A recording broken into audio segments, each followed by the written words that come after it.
The Webway stands as perhaps the greatest architectural achievement in galactic history, a testament to the Old One's mastery over dimensions that lesser races can barely comprehend.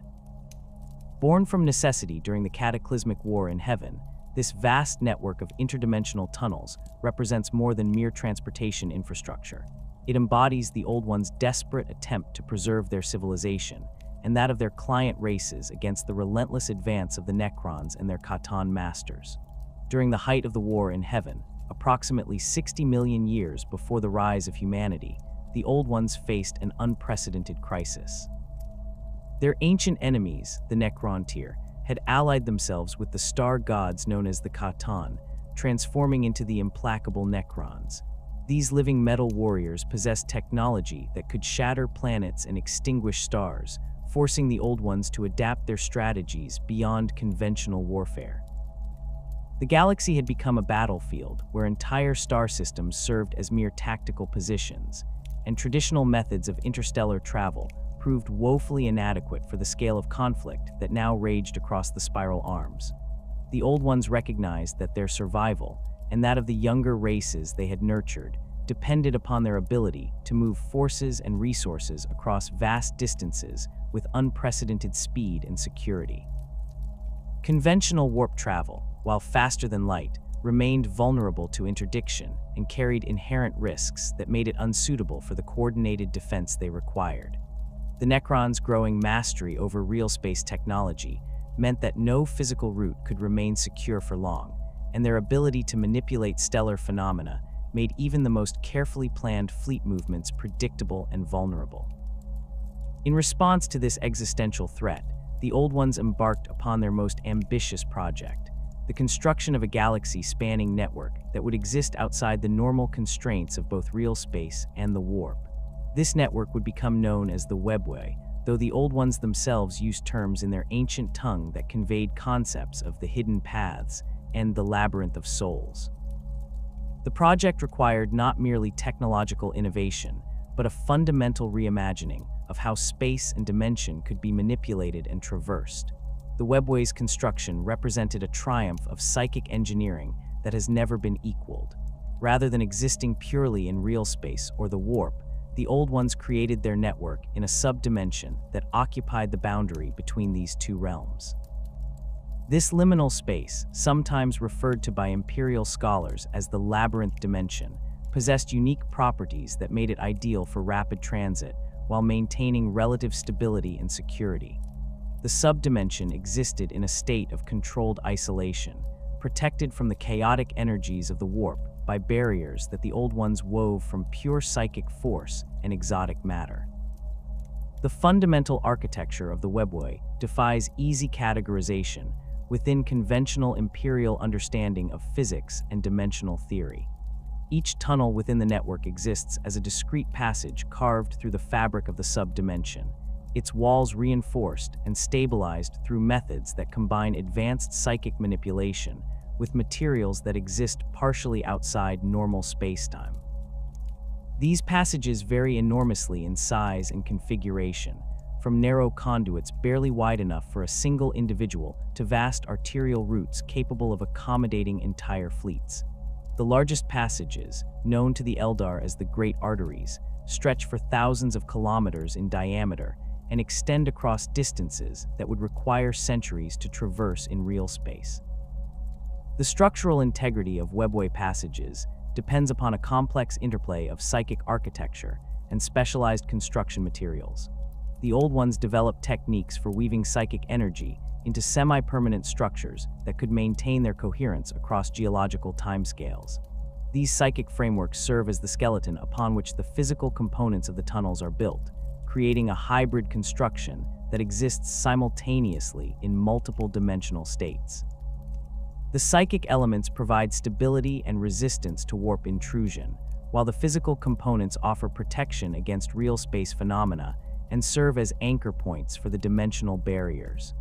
Central to Webway construction is the use of wraithbone, a psychoplastic material that responds to psychic manipulation while maintaining structural integrity under extreme conditions. Wraithbone represents one of the Old One's most significant material innovations, a substance that exists in a quantum state between solid matter and psychic energy. When properly shaped and programmed through psychic techniques, Wraithbone can maintain complex three-dimensional structures while adapting to changing dimensional stresses and environmental conditions. The material's unique properties allow it to serve as both structural support and psychic conductor, channeling and focusing the mental energies required to maintain Webway stability. The process of shaping Wraithbone into Webway infrastructure required psychic techniques of extraordinary sophistication. Old One psychers, working in carefully coordinated groups, would project their combined mental energies into raw Wraithbone matrices, gradually molding the material into the required configurations, while simultaneously programming it with the psychic patterns necessary for long-term stability. This process, known to later Eldar craftsmen as singing the bone, involved the precise manipulation of quantum probability fields and dimensional resonance frequencies.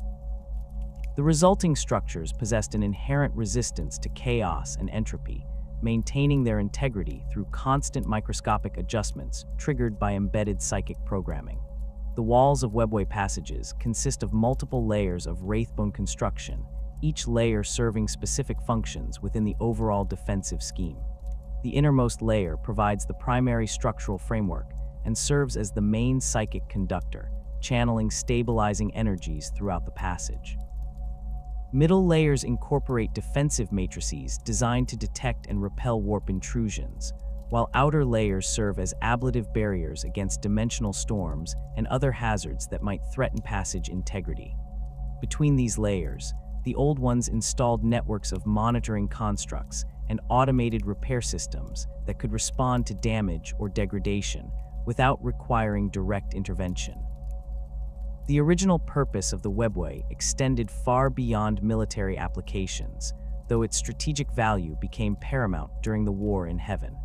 The Old Ones envisioned their network as the foundation for a new form of galactic civilization, one that could transcend the limitations imposed by conventional interstellar travel and communication. The Webway would serve as the nervous system of their empire, allowing instantaneous coordination between worlds separated by tens of thousands of light years, and enabling the rapid dissemination of knowledge, culture, and resources across their domain. For the Old One's client races, the Webway represented liberation from the tyranny of distance that had previously confined each species to their homeworld or immediate stellar neighborhood. The network allowed for unprecedented cultural exchange and technological collaboration, as scholars and artisans from different worlds could meet and work together without the delays and dangers associated with conventional interstellar travel. The Old Ones established great meeting places within the Webway itself, vast chambers and complexes where representatives from dozens of species could gather to share knowledge and coordinate their activities. The construction of Webway access points required careful integration with the psychic and technological capabilities of each client race. The Old Ones developed standardized portal designs that could be adapted to the specific needs and abilities of different species, ensuring that each race could access the network while maintaining appropriate security protocols. These portals, known as Webway gates, represented marvels of interdimensional engineering that combined Old One's technology with elements specifically designed for operation by younger races with more limited psychic abilities. Each Webway gate consisted of a complex array of Wraithbone components arranged in geometric patterns that facilitated dimensional translation. The gates required constant psychic energy to maintain their active state, drawing power from both built-in energy storage systems and the psychic emanations of nearby populations. The Old Ones designed the gates to be largely self-maintaining, with automated systems capable of performing routine maintenance and minor repairs without external intervention. However, major damage or systematic degradation required the attention of trained technicians with specific knowledge of Webway construction principles. The network's design incorporated multiple redundancies and alternative routing options to ensure continued operation even if significant portions were damaged or destroyed. The Old Ones created a hierarchical structure with primary arteries connecting major hub worlds, secondary routes linking regional centers, and tertiary passages providing access to smaller settlements and strategic locations. This design allowed traffic to be rerouted around damaged sections while maintaining overall network connectivity, though such rerouting often resulted in significantly longer transit times and increased strain on the remaining passages. As the war in heaven intensified, the Webway's strategic importance became increasingly apparent to both sides of the conflict. The Old Ones used their network to coordinate defensive operations across multiple fronts simultaneously, rapidly redeploying forces to counter Necron advances and evacuating populations from worlds under threat. The network's security features proved largely effective against Necron infiltration attempts, as the subdimensional nature of the passages made them difficult to detect or attack using conventional weapons. However, the Khatan's growing understanding of dimensional manipulation posed an increasing threat to Webway integrity, forcing the Old Ones to continuously upgrade their defensive systems and develop new countermeasures. The client races that gained access to the Webway found their capabilities transformed by the network's possibilities. Species that had previously been confined to single star systems could suddenly establish colonies across vast regions of the galaxy, while others used the network to escape the devastation of the war in heaven by relocating to safer regions. The Webway enabled the preservation of countless cultures and knowledge bases that would otherwise have been lost to the conflict, creating a vast repository of galactic civilization that would survive long after the war in heaven's conclusion. When the war in heaven finally concluded with the Old One's extinction and the Necrons' retreat into the Great Sleep, the Webway stood as perhaps the only intact legacy of galactic civilization's greatest architects. The network's vast tunnels and passages remained functional, their wraithbone walls still humming with residual psychic energy, but they now lacked the guiding intelligence that had created and maintained them for millions of years. Into this vacuum stepped the Eldari, the Old One's most psychically gifted creation, who would inherit not merely access to the ancient paths, but responsibility for their continued existence. The Eldari's assumption of Webway custodianship occurred gradually over several millennia following the war in Heaven's End. Unlike their creators, who possessed innate understanding of the network's dimensional mechanics, the Aeldari faced the daunting task of reverse engineering technologies that operated on principles their minds could barely grasp. Early Aeldari explorers discovered that many Webway passages had become unstable in the absence of Old One's maintenance, with some tunnels collapsing entirely, while others suffered dimensional breaches that allowed warp entities to infiltrate the supposedly secure subdimension. The first generation of Aeldari Webway custodians dedicated themselves to understanding the network's fundamental architecture through careful observation and experimentation. They established monitoring stations at major junction points, tracking the flow of psychic energy through the wraithbone conduits and mapping the complex resonance patterns that maintain dimensional stability. These early researchers discovered that the Webway's continued operation depended upon constant psychic input, requiring trained psychers to channel their mental energies into the network's control systems at regular intervals. Aeldari psychers proved uniquely suited to this task, their natural affinity for psychic manipulation allowing them to interface directly with wraithbone constructs in ways that other species could not achieve. Through trial and error, they developed techniques for reading the psychic impressions embedded within the network structure, gradually deciphering the Old One's construction methods and maintenance protocols. This process revealed the staggering complexity of Webway engineering, with each passage incorporating thousands of interlocking systems designed to maintain dimensional coherence under varying stress conditions.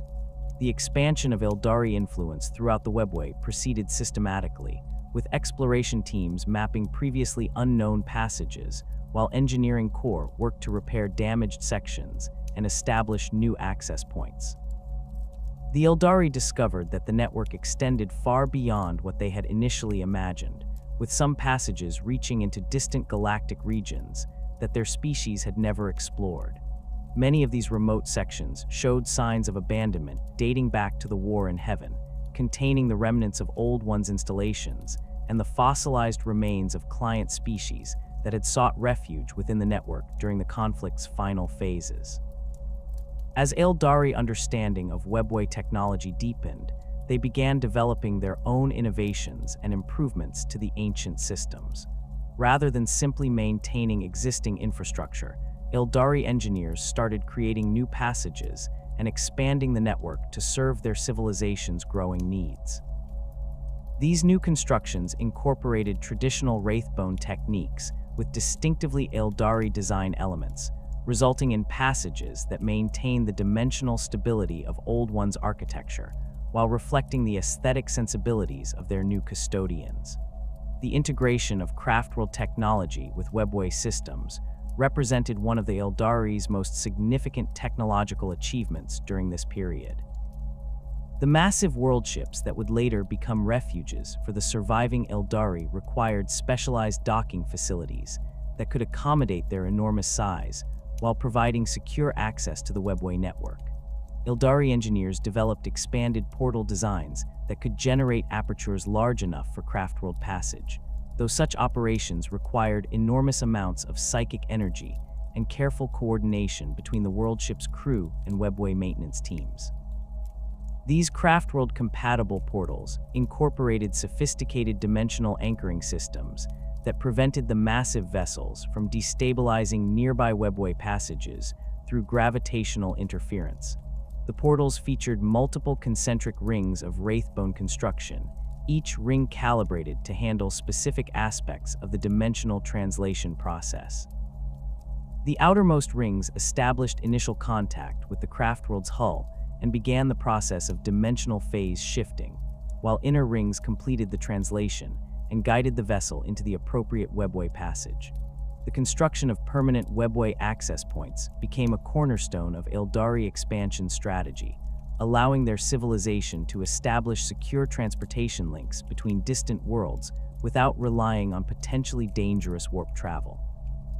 These permanent gates differed significantly from the temporary portals used for routine travel, incorporating massive Wraithbone frameworks that extended deep into planetary surfaces and drew power from geological energy sources. The largest permanent gates could accommodate multiple simultaneous transits and featured sophisticated traffic control systems that prevented collisions within the connected passages. Aeldari gate construction teams developed standardized procedures for establishing these permanent access points, beginning with extensive geological surveys to identify suitable locations with stable dimensional characteristics. The construction process required months of careful preparation, with teams of specialized psychers working to harmonize local psychic conditions with Webway dimensional frequencies. Once these preliminary steps were complete, construction crews would begin the delicate process of growing Wraithbone structures that could bridge the gap between Realspace and the sub-dimensional network. The most ambitious Aeldari Webway project emerged from their desire to create a permanent settlement within the network itself, safe from external threats and positioned to take advantage of the unique properties of the sub-dimensional environment. This settlement, which would eventually become known as Camorra, began as a collection of research stations and maintenance facilities clustered around one of the network's largest junction points. The location offered access to dozens of major Webway arteries, making it an ideal hub for coordinating traffic flow and monitoring network integrity across vast regions of the galaxy.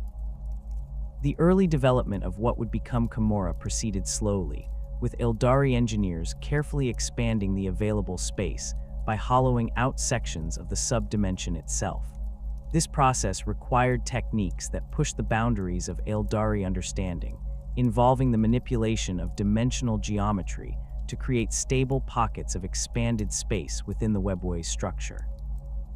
The engineers discovered that certain areas of the subdimension possessed natural characteristics that made them more suitable for expansion, with some regions offering access to exotic energy sources that could power large-scale construction projects. As Camorra grew from a collection of research facilities into a true city, its inhabitants developed increasingly sophisticated methods for manipulating the subdimensional environment to serve their needs. They learned to cultivate specialized varieties of wraithbone that could grow in the unique conditions of the Webway interior, creating living architecture that adapted automatically to changing requirements. These bioarchitectural systems incorporated neural networks that could respond to the inhabitants' needs, adjusting lighting, temperature, and spatial configuration based on usage patterns and environmental conditions. The city's expansion accelerated as more Eldari recognized the advantages of living within the Webway itself, protected from external threats while maintaining easy access to the broader galaxy through the network's extensive portal system. Comora's population included not only researchers and engineers, but also artists, merchants, and craftsmen who found inspiration in the city's unique environment. The subdimensional setting allowed for architectural experiments that would be impossible in Realspace, with buildings that existed in multiple dimensional states simultaneously and transportation systems that utilized controlled gravitational anomalies. The development of specialized Aeldari Webway travel techniques accompanied the expansion of their presence within the network. Unlike the old ones, who possessed innate dimensional awareness that allowed them to navigate the network intuitively, the Eldari required systematic approaches to Webway travel that could be taught and standardized across their civilization. They developed detailed mapping systems that tracked not only the physical layout of passages, but also the psychic resonance patterns that indicated safe travel conditions. Eldari Rangers emerged as the premier navigators of the Webway, their natural wanderlust and heightened psychic sensitivity making them ideally suited for exploring unmapped passages and establishing new routes. These Rangers underwent extensive training in dimensional theory and psychic navigation techniques, learning to read the subtle signs that indicated passage stability and detect the presence of hazards such as dimensional storms or warp intrusions. Their knowledge proved invaluable for maintaining the network's security and expanding Eldari access to previously unknown regions. The Rangers developed a complex system of route classification that took into account factors such as passage stability, travel time, capacity limitations, and security risks. Primary routes received regular maintenance and monitoring, with established waypoints and emergency facilities positioned at strategic intervals. Secondary routes required more caution and specialized equipment, but offered access to regions that were otherwise difficult to reach. Tertiary routes were considered experimental or dangerous, suitable only for experienced Rangers with specialized training and equipment. Specialized Webway pilots emerged as another crucial element of Aeldari travel infrastructure, focusing on the technical aspects of portal operation and dimensional translation. These pilots underwent rigorous training in wraithbone interface techniques, learning to establish psychic connections with portal control systems and coordinate complex multi-stage transits. The most skilled pilots could operate multiple portals simultaneously, managing traffic flow through busy junction points and coordinating emergency evacuations when necessary. The pilot training programs incorporated both theoretical study and practical experience, with students spending years learning the intricacies of dimensional mechanics before attempting their first solo portal operations. Advanced pilots specialized in specific types of transit, such as craftworld movements, military deployments, or hazardous cargo transport. The most elite pilots earned recognition as Webway masters, individuals whose expertise allowed them to attempt previously impossible transits and establish new connections between distant network segments. Eldari innovations in Webway technology extended beyond navigation and portal operation to include sophisticated security systems designed to protect the network from intrusion and sabotage. They developed psychic monitoring networks that could detect unauthorized access attempts and dimensional scanning systems that revealed the presence of hostile entities within the passages. These security measures proved essential as other species began to discover and exploit Webway access points, leading to conflicts over control of strategic passages and junction points. The Eldari also pioneered the use of automated defense systems within the Webway, deploying wraithbone constructs that could respond to threats without requiring direct control from organic operators. These defense systems ranged from simple alarm networks that alerted security forces to sophisticated combat constructs capable of engaging intruders independently. The most advanced systems incorporated artificial intelligence matrices that could adapt their responses based on the nature of detected threats, learning from each encounter to improve their effectiveness. The physical manifestation of Webway passages defies conventional understanding of spatial geometry and dimensional physics, existing as corridors carved through the fabric of reality itself. These tunnels occupy a subdimensional space that maintains tenuous connections to both real space and the warp while remaining isolated from the predatory entities that inhabit the latter. The walls of Webway passages consist of crystallized psychic energy woven through matrices of wraithbone, creating barriers that exist simultaneously in multiple dimensional states. This unique construction prevents the chaotic energies of the warp from penetrating the passages while maintaining the structural integrity necessary to support transit across galactic distances. The dimensional isolation achieved within Webway passages represents one of the Old One's most sophisticated engineering accomplishments. Each tunnel exists within a carefully controlled pocket of subdimensional space, surrounded by barriers that function as both physical walls and psychic shields. These barriers operate through a complex interplay of quantum field manipulation and psychic resonance, creating zones of dimensional stability that remain largely immune to warp storm activity and demon incursion attempts. The barriers maintain their integrity through constant microscopic adjustments triggered by embedded monitoring systems that detect and respond to dimensional fluctuations before they can compromise passage security.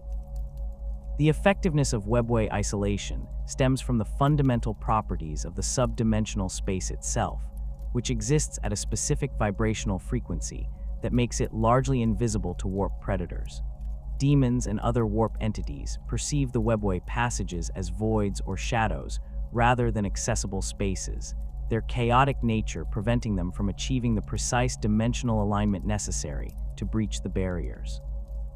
When warp entities do manage to detect Webway passages, they typically find themselves unable to maintain coherent form within the subdimensional environment, as the stabilized space conflicts with their chaotic essence and gradually dissolves their manifestation. However, this isolation is not absolute, and certain circumstances can compromise the protective barriers that separate Webway passages from the warp.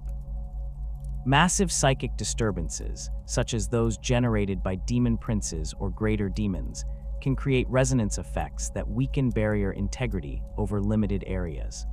Similarly, physical damage to wraithbone components can create vulnerabilities that allow warp energy to seep into the passages, potentially creating permanent breach points that require extensive repair work to seal. The most dangerous breaches occur when multiple factors combine, such as structural damage coinciding with nearby warp storm activity, creating cascade failures that can compromise entire passage segments. The classification system for Webway passages reflects both their physical dimensions and their strategic importance within the overall network structure. Major arteries represent the backbone of the Webway system, featuring passage diameters that can exceed several kilometers and extending across distances that span multiple galactic sectors. These massive tunnels incorporate multiple traffic lanes separated by wraithbone dividers, allowing simultaneous transit in both directions while maintaining safety margins that prevent collisions during high-volume periods. The walls of major arteries feature complex geometric patterns that serve both aesthetic and functional purposes, with the patterns helping to channel psychic energy flow and maintain dimensional stability across the passage's entire length. The construction of major arteries required unprecedented coordination between Old One's engineering teams, with some passages taking centuries to complete due to the precision required in their dimensional alignment. These arteries incorporate sophisticated traffic control systems that monitor transit flow and automatically adjust passage conditions to optimize travel times. The control systems can modify local gravity fields to assist with acceleration and deceleration, adjust atmospheric composition for different species requirements, and even alter the passage's apparent length through controlled dimensional compression techniques. Minor branches within the Webway network serve to connect major arteries with smaller destinations and provide alternative routing options during periods of high traffic or emergency situations. These passages typically measure between 10 and 100 meters in diameter, making them suitable for individual vehicles, small groups of travelers, or specialized cargo shipments that require discrete handling. Minor branches often feature more variable construction standards than major arteries, with some passages showing clear signs of hasty construction during the War in Heaven, while others display the refined craftsmanship characteristic of later Eldari improvements. The routing complexity of minor branches creates a labyrinthine network that can confuse unfamiliar travelers, with some passages featuring multiple junction points that require specific psychic keys to access. These security measures were implemented to prevent unauthorized access to sensitive areas and to provide multiple escape routes during emergency situations. Many minor branches incorporate camouflaged entrances that appear as solid walls to casual observation, revealing their true nature only when approached by individuals carrying appropriate psychic signatures or activation devices. Sealed sections throughout the Webway represent areas that have been deliberately closed off due to various hazards or security concerns. Some sealed sections contain the remnants of failed experiments conducted by the Old Ones or their successors, including dimensional anomalies that proved too dangerous to leave accessible. Other sealed areas protect archaeological sites of particular significance, preserving Old Ones' artifacts and installations for future study, while preventing their disturbance by casual travelers. The sealing process typically involves the installation of multiple wraithbone barriers reinforced with psychic locks that require specific authorization codes to bypass. The identification of sealed sections requires careful observation of subtle architectural cues, as the barriers often blend seamlessly with surrounding passage walls. Experienced Webway travelers learn to recognize the characteristic psychic resonance patterns that indicate sealed areas, as well as the visual markers that the Old Ones incorporated into their barrier designs. Some sealed sections feature warning systems that activate when approached, projecting psychic messages in ancient languages that describe the nature of the hazards contained within. These warnings range from simple danger notifications to complex technical briefings that provide detailed information about specific containment procedures. Ruined pathways represent the most hazardous category of Webway passages, consisting of sections that have suffered significant structural damage or dimensional instability. These areas may result from ancient battle damage, natural dimensional decay, or failed maintenance attempts that created more problems than they solved. Ruined pathways often feature partially collapsed walls, dimensional rifts that create unpredictable spatial distortions, and areas where the protective barriers have been compromised, allowing warp energy to contaminate the subdimensional environment. Navigation through ruined pathways requires extreme caution and specialized equipment, as the unstable conditions can trap unwary travelers in dimensional loops or expose them to direct warp contact. Some ruined sections feature temporal anomalies that cause time to flow at different rates, while others contain spatial distortions that make accurate distance measurement impossible. The most dangerous ruined pathways show signs of demon incursion, with areas of corrupted wraithbone that pulse with chaotic energy and create localized reality distortions. Webway gates serve as the primary interface between the subdimensional network and Realspace, functioning as carefully engineered transition points that allow safe passage between different dimensional states. These structures represent marvels of interdimensional engineering, incorporating multiple concentric rings of wraithbone construction arranged in precise geometric patterns that facilitate dimensional translation. The gate mechanisms operate through controlled manipulation of local space-time, creating temporary apertures that connect specific Realspace locations, with corresponding points within the Webway network. The activation of Webway gates requires substantial psychic energy input, typically provided by trained psychers who interface directly with the gate's control systems through specialized neural interfaces. The activation process involves a complex sequence of psychic commands that must be executed in precise order to ensure safe portal formation. Improper activation procedures can result in unstable portals that collapse unexpectedly or create dangerous dimensional backlash effects that can injure or kill the operating personnel. Gate construction varies significantly depending on the intended purpose and location of each installation. Permanent gates designed for high-volume traffic feature massive wraithbone frameworks that extend deep into planetary surfaces, drawing power from geological energy sources and incorporating sophisticated traffic control systems. These installations can accommodate multiple simultaneous transits and feature automated safety systems that prevent portal formation under hazardous conditions. Temporary gates used for emergency evacuation or military operations employ more compact designs that can be rapidly deployed and activated using portable power sources. The distribution of Webway gates across the galaxy reflects both strategic planning and historical accident, with some worlds hosting multiple gate installations, while others remain completely isolated from the network. Major hub worlds typically feature several gates of different sizes and capabilities, allowing them to serve as distribution centers for traffic flowing between different network regions.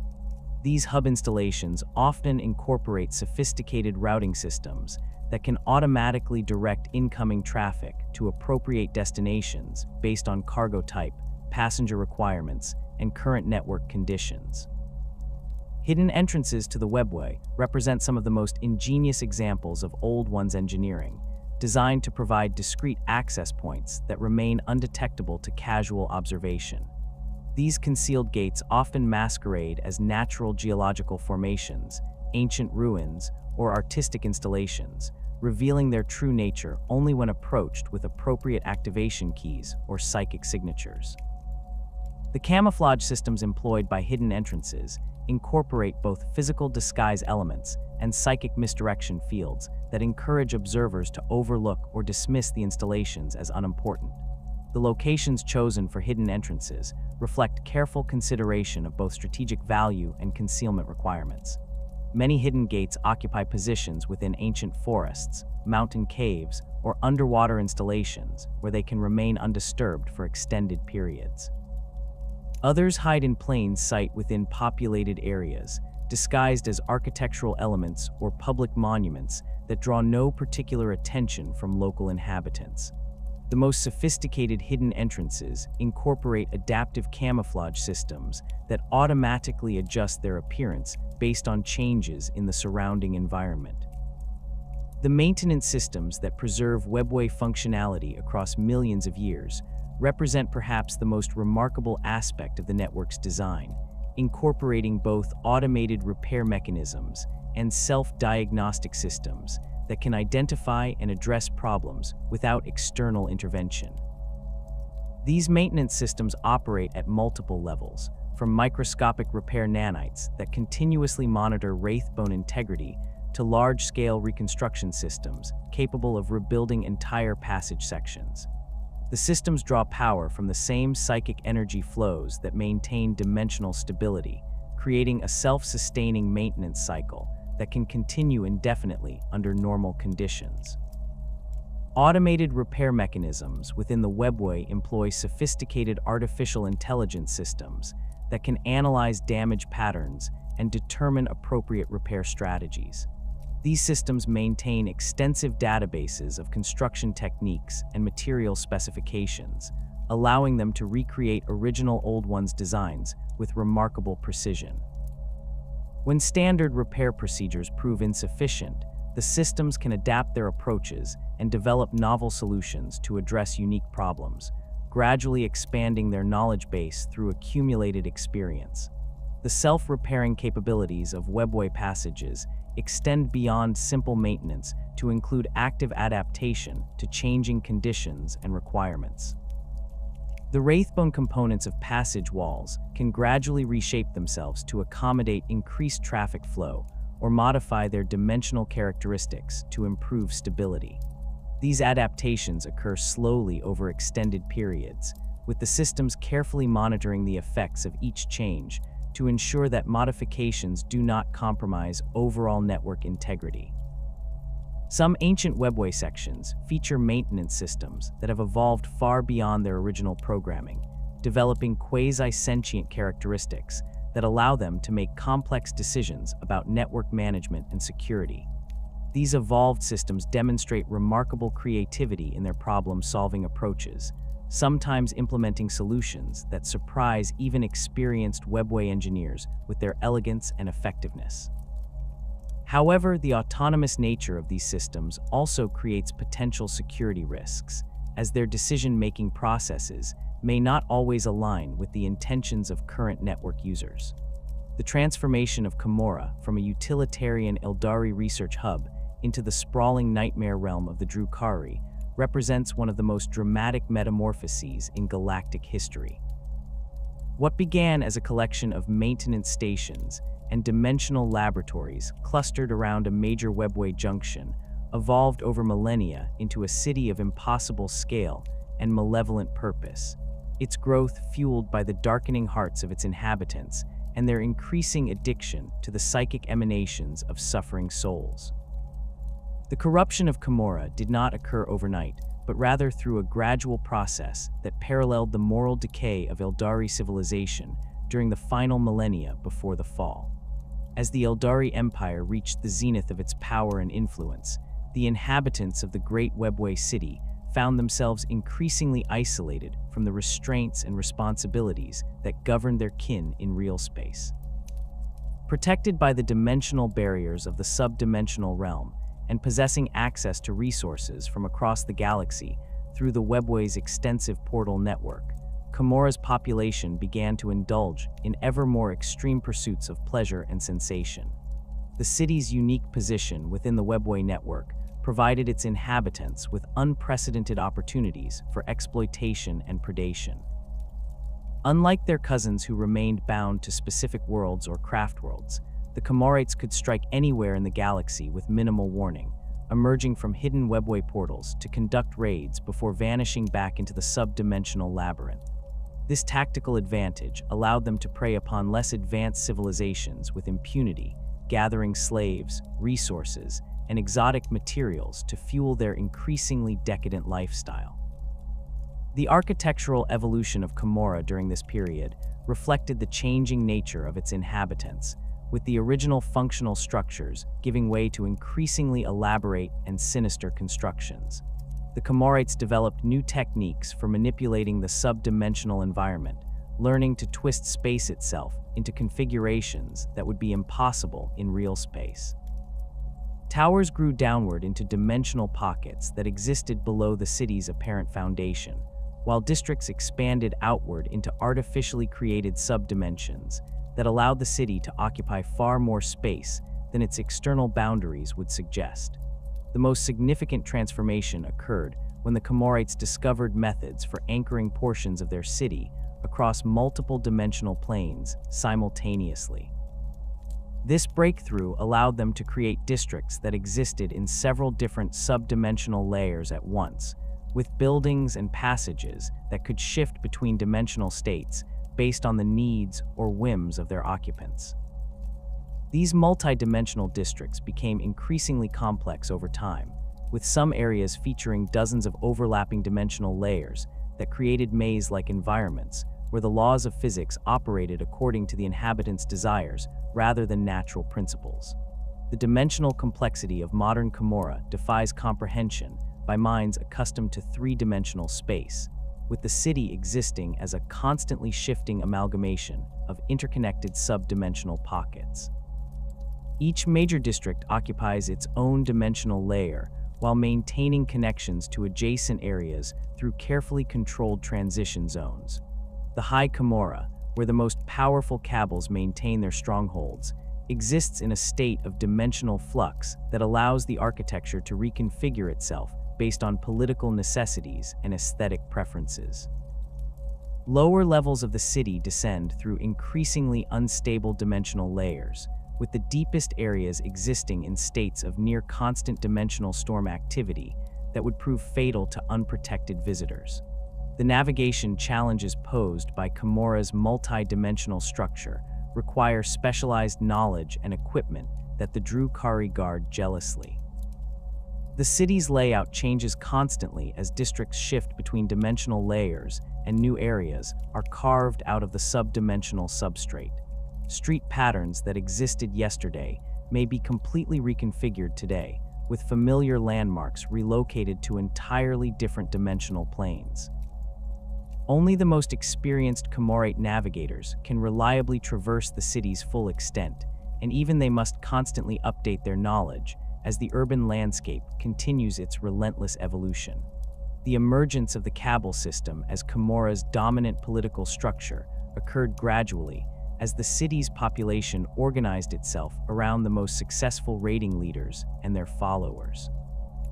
The earliest Cabals formed around charismatic individuals who possessed both the military skills necessary for successful raids and the political acumen required to maintain control over their territories within the ever-shifting cityscape. These proto-Cabals began as loose associations of like-minded raiders, but gradually evolved into sophisticated criminal organizations with complex hierarchies, territorial boundaries, and elaborate codes of conduct that governed their interactions with rivals. The territorial divisions within Comora reflect both the city's dimensional complexity and the political realities of Cabal competition. Each major Cabal controls specific districts that serve as their power base, with the most successful organizations claiming territories that include multiple dimensional layers and strategic access points to important Webway passages. The boundaries between Cabal territories are marked not only by physical barriers, but also by dimensional distortions that prevent unauthorized access and serve as early warning systems against incursions by rival organizations. The Cabal of the Black Heart, under the leadership of Asdrubal Vecht, represents the most successful example of how territorial control translates into political dominance within Comora's fractured society. Vecht's organization controls vast swathes of the city's most valuable real estate, including major slave markets, weapon manufacturing facilities, and crucial Webway access points that allow them to regulate traffic flow throughout significant portions of the network. This territorial dominance provides the Black Heart with enormous economic advantages that they leverage to maintain their position atop Comora's political hierarchy. The control of Webway access points represents perhaps the most crucial aspect of Cabal power projection, as these strategic locations determine which organizations can conduct raids in specific galactic regions and control the flow of slaves, resources, and information into the city.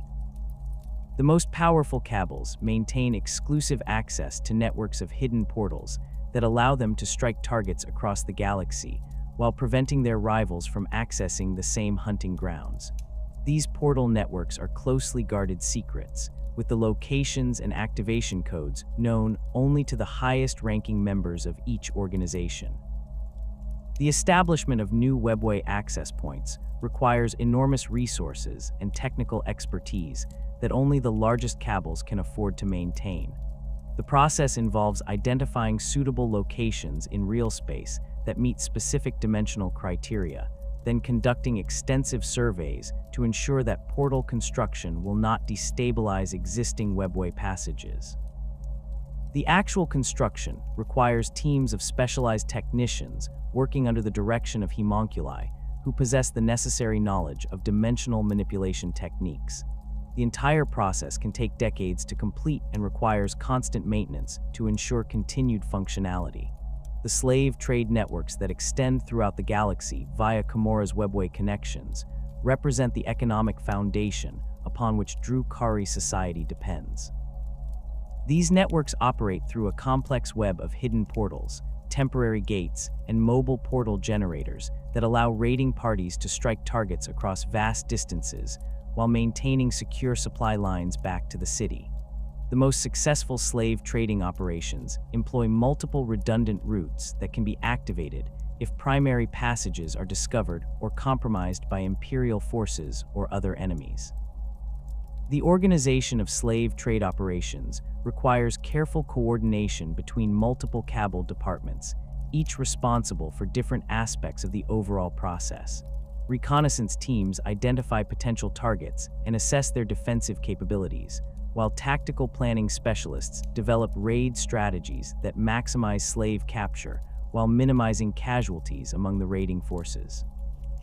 Logistics coordinators manage the complex supply chains that support extended raiding campaigns, ensuring that raiding parties have access to necessary equipment, transportation, and medical support throughout their operations. The transportation of captured slaves through the Webway network presents unique challenges that the Drukhari have developed specialized solutions to address. Standard Webway passages were not designed to accommodate the large-scale movement of unwilling passengers, requiring modifications to existing infrastructure and the development of specialized transport vessels. These slave transports feature holding areas designed to prevent escape attempts while maintaining the psychological pressure that generates the psychic emanations the Drukhari require for sustenance. The processing facilities within Camorra represent the culmination of millennia of refinement in the systematic exploitation of suffering. These installations feature multiple specialized areas designed for different aspects of slave processing, from initial sorting and evaluation to long-term storage and eventual disposition. The largest facilities can process thousands of captives simultaneously, with automated systems that sort prisoners based on species, age, physical condition, and psychological profile to determine their optimal utilization within Drukhari society. The slave markets of Camorra operate as both commercial enterprises and social gathering places where members of different cabals can conduct business while displaying their wealth and power. The largest markets feature elaborate auction facilities where particularly valuable or exotic slaves are sold to the highest bidders, with the proceedings serving as much as entertainment as commerce. These events attract representatives from across Camorra's political spectrum, providing opportunities for networking, intelligence gathering, and the subtle political maneuvering that characterizes Drukhari society. The raiding routes that connect Camorra to targets throughout the galaxy represent the arteries through which the city's economy flows, with each major cabal maintaining networks of preferred hunting grounds that they exploit systematically over extended periods. These routes are carefully planned to minimize detection while maximizing the efficiency of slave-gathering operations, with staging areas positioned at strategic intervals to allow raiding parties to resupply and reorganize between strikes. The most successful routes incorporate multiple alternative pathways that can be activated if primary routes are compromised or blocked by enemy action. The development of new raiding routes requires extensive intelligence gathering and reconnaissance operations that can take years to complete. Advanced teams must identify suitable Webway access points near target populations while conducting detailed surveys of local defensive capabilities and response times. This information is used to develop comprehensive raid plans that account for variables such as planetary geography, population density, military presence, and potential escape routes for captured slaves. The maintenance of existing raiding routes demands constant attention and resources, as the Drukhari must continually adapt to changing conditions in their hunting grounds. Imperial defensive improvements, the emergence of new threats, and the activities of rival cabals all require adjustments to established operational procedures. The most successful cabals employ dedicated intelligence services that monitor conditions throughout their operational areas and provide early warning of potential threats or opportunities.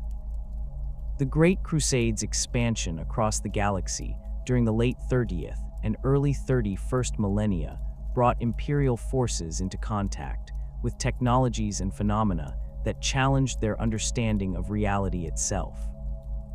Among the most perplexing discoveries were the abandoned structures and dormant mechanisms that Imperial survey teams encountered on dozens of worlds, installations that seemed to defy conventional physics and displayed architectural principles that bore no resemblance to any known human construction techniques. These enigmatic ruins, characterized by their distinctive crystalline materials and impossible geometries, would later be identified as Webway access points, though their true nature remained hidden from Imperial forces for centuries. The first documented encounter with Webway technology occurred during the conquest of Kythera Prime in 798.3 M, when elements of the 7th Legion discovered a massive underground complex beneath the planet's primary hive city. The structure consisted of concentric rings of translucent material that pulsed with faint internal light, arranged in patterns that seemed to shift and change when observed directly. Initial reconnaissance teams reported severe disorientation when attempting to map the facility, with survey equipment malfunctioning and personnel experiencing temporal displacement effects that left some individuals convinced they had spent days within the structure, while their chronometers indicated only minutes had passed. The Mechanicum adepts assigned to analyze the Kythera discovery approached the alien technology with characteristic methodical precision, establishing containment protocols and deploying specialized scanning equipment designed to penetrate the structure's unusual properties. Their initial findings revealed construction techniques that operated on principles completely foreign to Imperial technology, with the crystalline material displaying properties that suggested it existed in multiple dimensional states simultaneously. The material responded to psychic emanations in ways that conventional matter did not, leading to theories that the structure incorporated some form of psychically reactive technology. Tecmagos Xenophon Cray, the senior Mechanicum representative on Kythera Prime, documented his observations in detailed reports that would later prove invaluable to Imperial understanding of Xeno's technology. Cray noted that the structure's internal geometry appeared to violate fundamental laws of physics, with passages that seemed to extend far beyond the physical boundaries of the excavated complex. His teams discovered that certain sections of the facility could only be accessed by individuals displaying specific psychic signatures, while others remained completely sealed despite extensive attempts to breach their barriers. The Mechanicum's attempts to activate the Kythera installation resulted in a series of increasingly dangerous incidents that ultimately forced the evacuation of the research facility. During one experiment, a junior tech adept named Mordian Vex achieved a partial interface with the structure's control systems, triggering a cascade of energy discharges that created spatial distortions throughout the complex. Vex reported experiencing visions of vast tunnel networks extending across impossible distances before losing consciousness and remaining in a catatonic state for several weeks. Upon recovery, he described encountering non-human intelligences that seemed to inhabit the tunnel system, though his accounts were dismissed as hallucinations resulting from exposure to alien technology. Similar discoveries on other worlds during the Great Crusade followed a consistent pattern, with Imperial forces uncovering dormant installations that displayed identical construction techniques and material properties. The world of Garax yielded a facility built into a natural cave system, its crystalline walls seamlessly integrated with existing rock formations in ways that suggested the structure had grown rather than been constructed through conventional means. On Mordian, excavation teams discovered a complex beneath the planet's capital city that had apparently been sealed for millennia, its entrance hidden behind holographic projections that made the access tunnel appear to be solid stone. The recurring discovery of these installations across multiple worlds separated by vast distances suggested the existence of a galaxy-spanning network of unknown purpose and origin. Imperial strategists began to recognize patterns in the distribution of these sites, noting that they often appeared on worlds of particular strategic importance, or those that had served as major population centers during humanity's pre-age of strife expansion. This correlation led to theories that the installations might represent remnants of an ancient human civilization, though the alien nature of their construction techniques argued against this hypothesis. The Mechanicum's research efforts intensified as more installations were discovered, with specialized teams of tech adepts and xenoarchaeologists working to decode the principles behind the alien technology. Their investigations revealed that the crystalline material used in construction displayed properties that suggested it was not entirely composed of conventional matter, with quantum analysis indicating the presence of exotic particles that existed in states of dimensional flux. The material's response to psychic emanations became a particular focus of study, as researchers theorized that the installations might be designed to interact with psychers or other psychically active individuals. Attempts to reverse engineer the alien technology met with limited success, as the Mechanicum's understanding of dimensional physics proved insufficient to comprehend the principles underlying the installation's operation. The crystalline material resisted conventional analysis techniques, with molecular scanners producing inconsistent results and structural analysis revealing geometric patterns that seemed to change based on the observer's perspective. Some researchers theorized that the material existed in a state of quantum superposition, occupying multiple dimensional states simultaneously until observed or interacted with directly. The most significant breakthrough in understanding these installations came through the efforts of Magos biologist Zenith Moore, who hypothesized that the structures were designed to facilitate transportation rather than serving as static installations. Moore's analysis of the geometric patterns within the crystalline walls revealed mathematical relationships that suggested the creation of stable dimensional passages, though the energy requirements for such technology exceeded anything within Imperial capability. Her research indicated that the installations were components of a larger system designed to enable rapid transit across galactic distances without relying on warp travel. The strategic implications of Moore's findings were immediately apparent to Imperial military planners, who recognized that a functional transportation network of such scope would provide enormous tactical advantages to any force capable of utilizing it. The possibility that hostile xeno species might possess access to such technology prompted increased security measures around discovered installations and accelerated research efforts aimed at understanding their operational principles. However, the dormant state of all discovered installations suggested that the network's creators were no longer present to operate their technology, leading to speculation about the fate of this unknown civilization.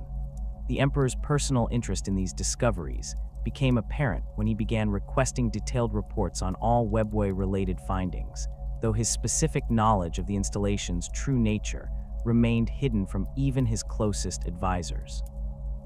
Imperial records from this period indicate that the Emperor visited several of the discovered sites personally, conducting private examinations that were not documented in official reports. Witnesses described seeing the Emperor standing motionless before the crystalline structures for hours at a time, his psychic presence creating visible distortions in the air around the alien materials. The first active encounter with Webway technology occurred during the compliance of Ulenar, when Eldari forces materialized without warning in the midst of an Imperial advance, striking with precision that suggested detailed knowledge of Imperial troop dispositions and tactical plans. The Xenos warriors emerged from what appeared to be empty air, their sleek vehicles and graceful forms creating stark contrast with the brutal efficiency of their assault.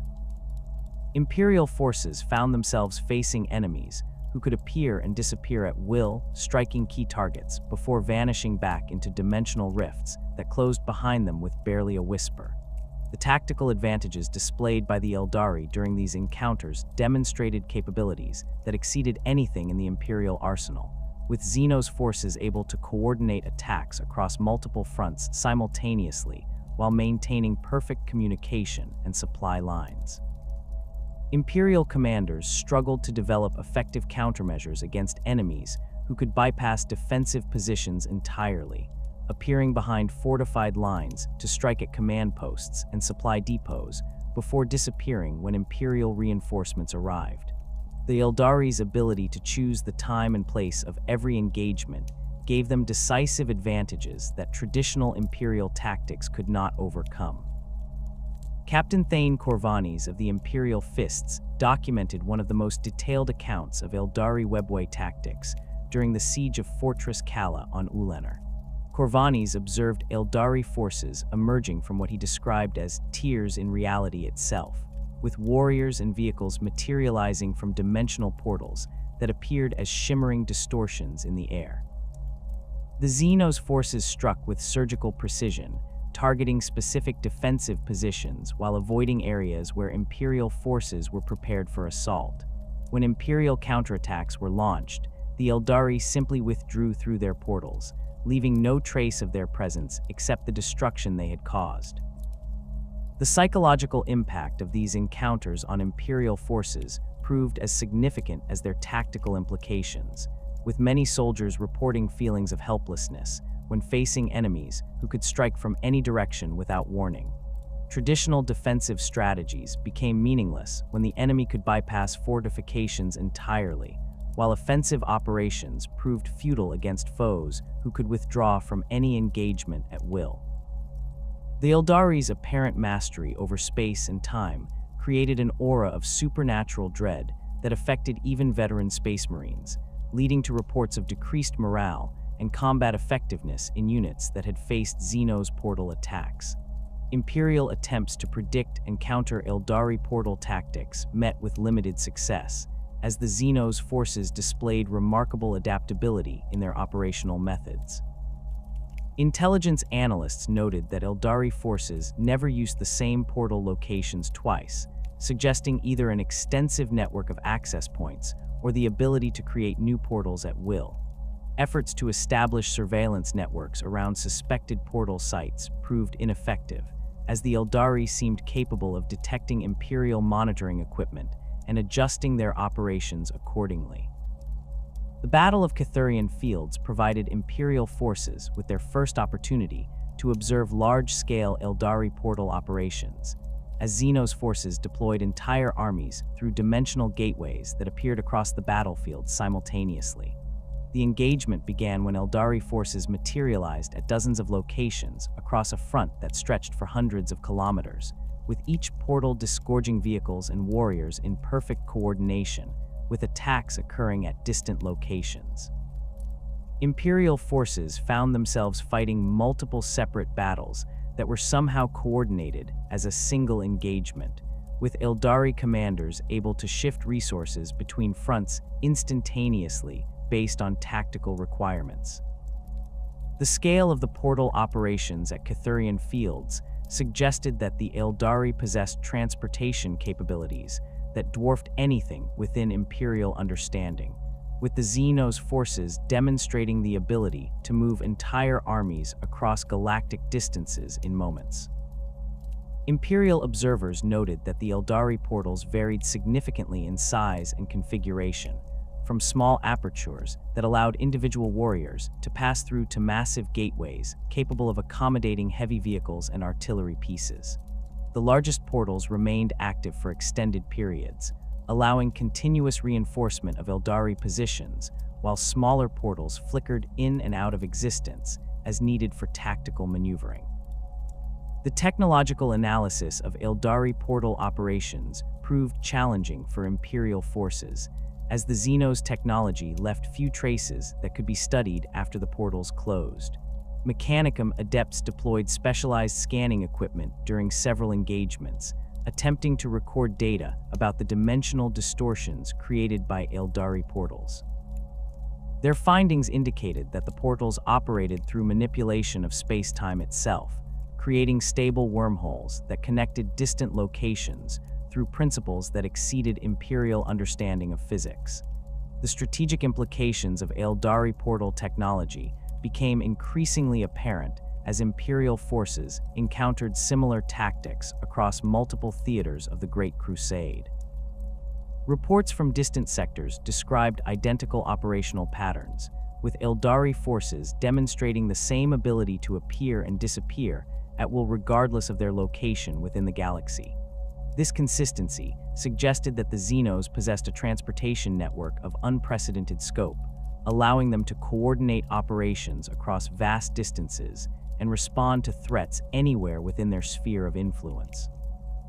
The Emperor's growing awareness of the Webway's strategic importance manifested in subtle changes to Imperial operational doctrine and resource allocation during the later stages of the Great Crusade. Increased emphasis was placed on securing worlds that contained dormant installations, with specialized teams of tech adepts assigned to study these sites under enhanced security protocols. The Emperor began conducting private meetings with senior Mechanicum adepts who had studied the alien technology, though the contents of these discussions remained classified at the highest levels of Imperial security. Intelligence reports from this period indicate that the Emperor initiated several covert research projects focused on understanding and potentially replicating Aeldari portal technology. These projects operated under extreme secrecy, with participants sworn to silence through psychic compulsions that prevented them from discussing their work with unauthorized personnel. The research teams included some of the Mechanicum's most brilliant minds, working alongside psychers and other specialists whose expertise might prove relevant to understanding dimensional manipulation techniques. The discovery of active Webway installations beneath Terra's surface provided the Emperor with the opportunity he had been preparing for across millennia of careful planning and patient accumulation of knowledge. Unlike the dormant sites scattered throughout the galaxy, these ancient passages still hummed with residual energy, their wraithbone walls maintaining structural integrity despite eons of abandonment by their original creators.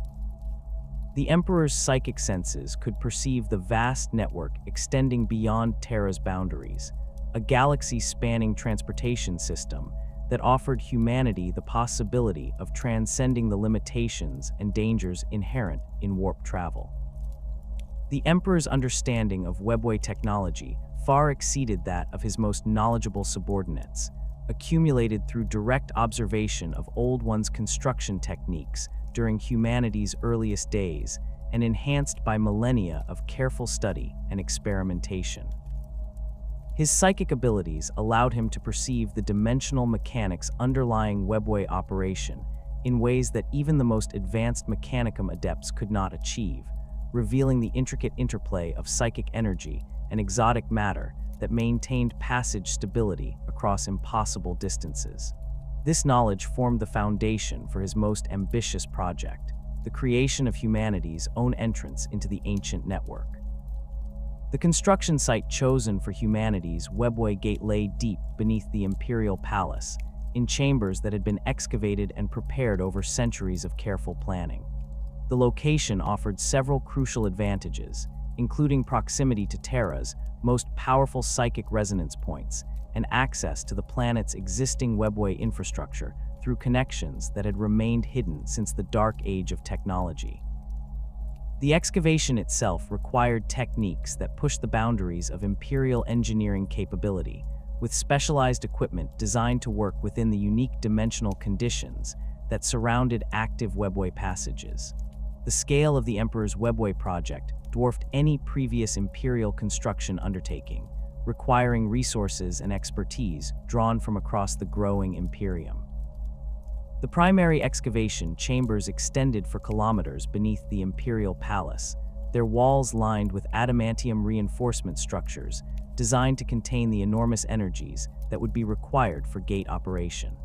The construction teams worked in shifts around the clock, their activities coordinated through communication networks that bypassed normal Imperial channels to maintain absolute secrecy about the project's true purpose. The Golden Throne emerged as the centerpiece of the Emperor's Webway project, a device that would serve dual functions as both a psychic beacon for humanity and a control mechanism for the massive Webway gate being constructed beneath Terra. The throne's design incorporated technologies that existed at the very limits of human understanding, combining advanced psychic amplification systems with dimensional manipulation devices that could interface directly with Webway control networks. The construction required materials and components sourced from across the galaxy, including rare minerals that existed only in specific stellar conditions and psychically reactive substances that had to be harvested from warp-touched worlds. The psychic amplification systems built into the Golden Throne operated on principles that the Emperor had developed through millennia of experimentation with human psychic potential. These systems could channel and focus psychic energy with unprecedented precision, allowing a single powerful psyker to generate the enormous amounts of mental force required to maintain stable Webway connections across galactic distances. The amplification effect was achieved through a complex arrangement of psychically conductive crystals and neural interface systems that created direct connections between the operator's mind and the throne's control mechanisms. The dimensional interface components of the Golden Throne represented the most advanced human technology ever created, incorporating design principles that the Emperor had derived from his study of Old One's construction techniques. These systems could manipulate local space-time conditions to create stable dimensional apertures, generating the carefully controlled distortions necessary for safe passage between Realspace and the Webway's sub-dimensional environment. The interface systems required constant psychic input to maintain their operational parameters, with any interruption in mental control potentially resulting in catastrophic dimensional collapse. The Adeptus Mechanicus involvement in the Emperor's Webway project occurred through carefully compartmentalized assignments that prevented any single individual from understanding the full scope of the undertaking. The most senior tech adepts received direct briefings from the Emperor himself, their minds touched by his psychic presence to ensure both their cooperation and their silence about the project's true nature. These individuals coordinated the work of thousands of lesser adepts and servitors, managing construction schedules and resource allocation, while maintaining the security protocols that kept the project hidden from potential enemies. Fabricator General Kelber Hal served as the primary Mechanicus liaison for the project, his advanced understanding of dimensional physics making him invaluable for the technical challenges involved in Webway gate construction. Kelber Hal's teams developed specialized manufacturing techniques for producing the exotic components required by the Golden Throne, including psychically reactive materials that had to be forged under specific astronomical conditions. The Fabricator General's personal workshops beneath Mars became secondary construction sites for the project, producing components that were then transported to Terra through secure channels that bypassed normal Imperial logistics networks. The secrecy surrounding the project extended to every level of Imperial hierarchy, with even the Primarchs remaining unaware of their father's true intentions for the Golden Throne and its associated infrastructure. Official records described the construction as a new type of psychic beacon designed to guide Imperial forces through the warp, a cover story that provided plausible explanations for the enormous resources being devoted to the project. The Emperor's personal oversight of construction activities reinforced this deception, as his presence at the work sites could be attributed to his interest in any technology that might enhance Imperial military capabilities. The construction teams working on the project underwent extensive psychic conditioning to prevent unauthorized disclosure of sensitive information, their memories altered to remove specific details about the technologies they were installing. This conditioning was applied selectively, allowing workers to retain the knowledge necessary for their assigned tasks while blocking access to information that might reveal the project's true purpose. The most sensitive work was performed by specially selected individuals whose loyalty had been tested through years of service and whose psychic signatures had been analyzed to ensure their resistance to mental intrusion. The technical challenges involved in creating humanity's Webway Gate required solutions that pushed Imperial technology to its absolute limits. The gate mechanism itself consisted of multiple concentric rings of psychically conductive materials arranged in geometric patterns that replicated the dimensional resonance frequencies used in Old One's construction. Each ring served specific functions within the overall gate system, with inner rings handling the primary dimensional translation processes, while outer rings provided stabilization and containment for the enormous energies involved in portal operation. The power requirements for the Webway Gate exceeded anything in Imperial experience, necessitating the construction of specialized energy generation systems that could provide the constant flow of power needed for dimensional manipulation. These systems drew energy from multiple sources, including geothermal taps that reached deep into Terra's core and psychic collection, arrays that harvested ambient mental energy from the planet's massive population. The energy distribution networks required their own separate infrastructure, with heavily shielded conduits that could handle power flows capable of destroying entire city blocks if they malfunctioned. The Emperor's vision for humanity's future centered on the liberation of human civilization from its dependence on warp travel and the constant threat of chaos corruption that such travel entailed. The Webway offered an alternative that would allow humanity to expand across the galaxy without exposing themselves to the predatory entities that inhabited the Immaterium, creating a transportation network that operated entirely within the material universe's dimensional boundaries. This vision encompassed not merely military and commercial advantages, but a fundamental transformation of human society that would eliminate one of Chaos's primary vectors for corruption.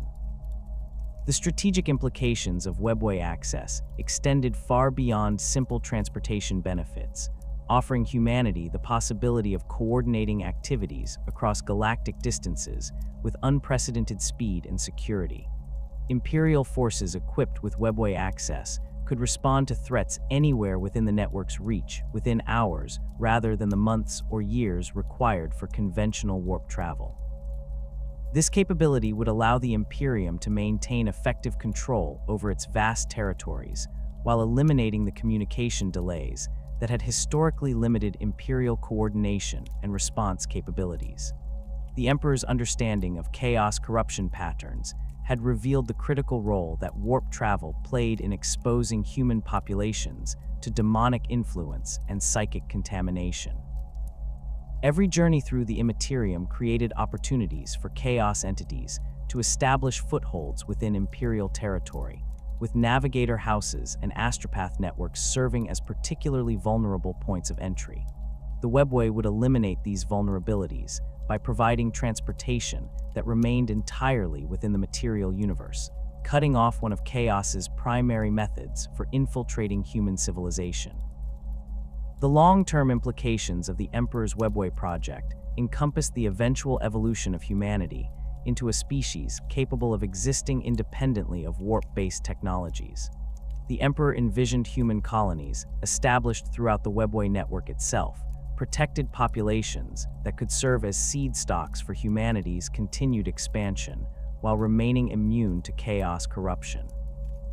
These Webway settlements would develop technologies and capabilities that their warp-dependent cousins could not achieve, eventually becoming the foundation for a new phase of human evolution. The construction timeline for the Emperor's Webway project stretched across decades of careful preparation and incremental progress, with each phase of construction requiring the completion of prerequisite technologies and infrastructure.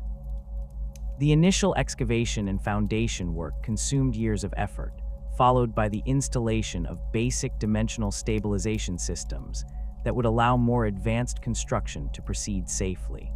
The Golden Throne's construction occurred in parallel with gate development, its systems designed to integrate seamlessly with the portal mechanisms once both components reached operational status. The testing phases of the project involved carefully controlled experiments with dimensional manipulation on scales far smaller than the final gate would require. These tests revealed unexpected challenges in maintaining dimensional stability under the unique conditions present beneath Terra, requiring modifications to the original design specifications and the development of additional safety systems. The Emperor's personal involvement in these tests proved crucial, as his psychic abilities allowed him to detect and correct dimensional fluctuations that would have been invisible to purely technological monitoring systems.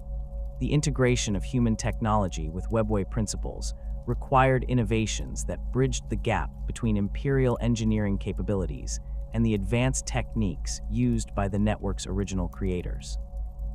The Emperor's knowledge of Old One's construction methods provided the theoretical foundation for these innovations, but their practical implementation required extensive experimentation and refinement. The resulting hybrid technologies combined the best aspects of both approaches, creating systems that could operate within the Webway's dimensional environment while remaining comprehensible and maintainable by human technicians. The security measures surrounding the Emperor's Webway project included both physical defenses and psychic protections designed to prevent unauthorized access or sabotage attempts. The construction sites featured multiple layers of security checkpoints staffed by the most trusted Imperial forces, while psychic wards created by the Emperor himself protected against mental intrusion or scrying attempts. These protections were regularly updated and reinforced as the project progressed, with new threats requiring constant adaptation of security protocols. The Emperor's meticulous preparations for humanity's entry into the Webway reached their culmination during the early years of the 31st millennium, when the massive dimensional gateway beneath Terra neared operational status. The Golden Throne hummed with barely contained energies as its psychic amplification systems underwent final calibrations, while the concentric rings of the Webway gate itself pulsed with the same ethereal light that characterized the ancient passages discovered throughout the galaxy. Thousands of tech adepts and specialized workers continued their around-the-clock efforts to complete the final integration procedures that would link humanity's greatest achievement to the galaxy-spanning network created by the Old Ones millions of years before.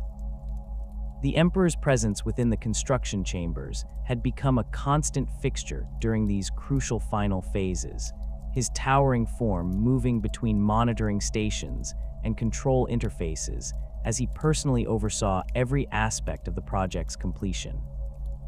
His psychic emanations created visible distortions in the air around the Golden Throne, while his enhanced senses tracked the flow of dimensional energies through the gate's exotic components with precision that no technological instrument could match. The construction teams worked with renewed efficiency under his direct supervision, their movements coordinated through subtle psychic impulses that eliminated the need for verbal communication in the sensitive areas surrounding the gate mechanism. The psychic barriers protecting the Imperial Webway project represented some of the most sophisticated mental constructs ever created, woven from the Emperor's own consciousness and anchored to the dimensional framework of the gate itself.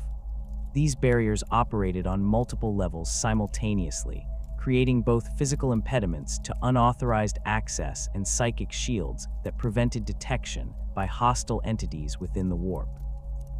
The barrier's construction had required years of careful preparation, with the Emperor gradually building layer upon layer of protection as the project's sensitive components were installed and activated. The complexity of these psychic defenses reflected the Emperor's deep understanding of the threats that the project would face once it became operational. Chaos entities possessed an instinctive hatred for any technology that might reduce humanity's dependence on warp travel, while rival Xeno species would undoubtedly seek to prevent humanity from gaining access to the Webway network. The barriers incorporated countermeasures against both types of threats, featuring adaptive elements that could respond to new forms of attack while maintaining their primary function of concealing the project's existence from hostile observation. The dimensional resonance patterns created by the Emperor's psychic barriers interfaced seamlessly with the Webway's own protective systems, creating a hybrid defense network that combined human psychic techniques with Old One's engineering principles. This integration required precise calibration of the barrier frequencies to match the subdimensional environment's natural characteristics, preventing the human additions from destabilizing existing Webway passages or attracting unwanted attention from entities that monitored the network for signs of intrusion. The Emperor's personal involvement in this calibration process proved essential, as his consciousness could perceive and adjust dimensional frequencies that remained invisible to purely technological analysis. The gate's activation procedures required the Emperor to establish direct psychic contact with the Webway's control systems, linking his consciousness to networks that had remained dormant since the Old One's extinction. This connection process involved risks that would have proven fatal to any lesser psyker, as the ancient systems contained defensive mechanisms designed to prevent unauthorized access by younger races. The Emperor's millennia of preparation and his unique nature as a perpetual allowed him to survive the initial contact and gradually establish the trust protocols necessary for full system integration. The first successful activation of humanity's Webway gate occurred during the early months of the 31st millennium, creating a stable dimensional aperture that connected Terra directly to one of the network's minor passages. The achievement represented the culmination of decades of preparation and construction, with the Emperor personally monitoring every aspect of the activation sequence from his position upon the Golden Throne. The gate's opening created spectacular visual effects as dimensional energies flowed through the carefully constructed aperture, while psychic resonance patterns confirmed the establishment of a stable connection to the ancient network. The initial tests conducted through the newly opened portal revealed the vast scope of the Webway network and confirmed the Emperor's theories about its potential applications for human expansion. Reconnaissance teams equipped with specialized protective gear ventured into the subdimensional passages, mapping their immediate surroundings and establishing the first human outposts within the ancient network. These early explorations revealed that the passages near Terra remained largely intact despite millennia of abandonment, their wraithbone walls still maintaining structural integrity and dimensional stability. The strategic advantages offered by Webway access became immediately apparent as Imperial forces began conducting limited operations through the new portal. Small units could be deployed to distant locations within hours rather than the months required for conventional warp travel, while communication networks established through the passages allowed instantaneous coordination between widely separated Imperial forces. These capabilities offered transformative possibilities for Imperial military doctrine, potentially allowing the Imperium to maintain effective control over its vast territories, while eliminating many of the logistical challenges that had historically limited Imperial expansion.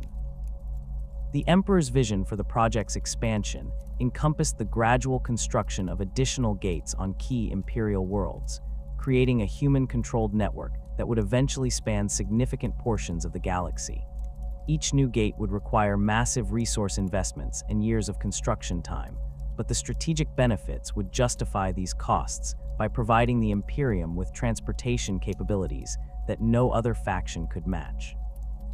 The network would allow Imperial forces to respond to threats anywhere within its reach with unprecedented speed, while also facilitating the rapid movement of resources and personnel between distant Imperial territories.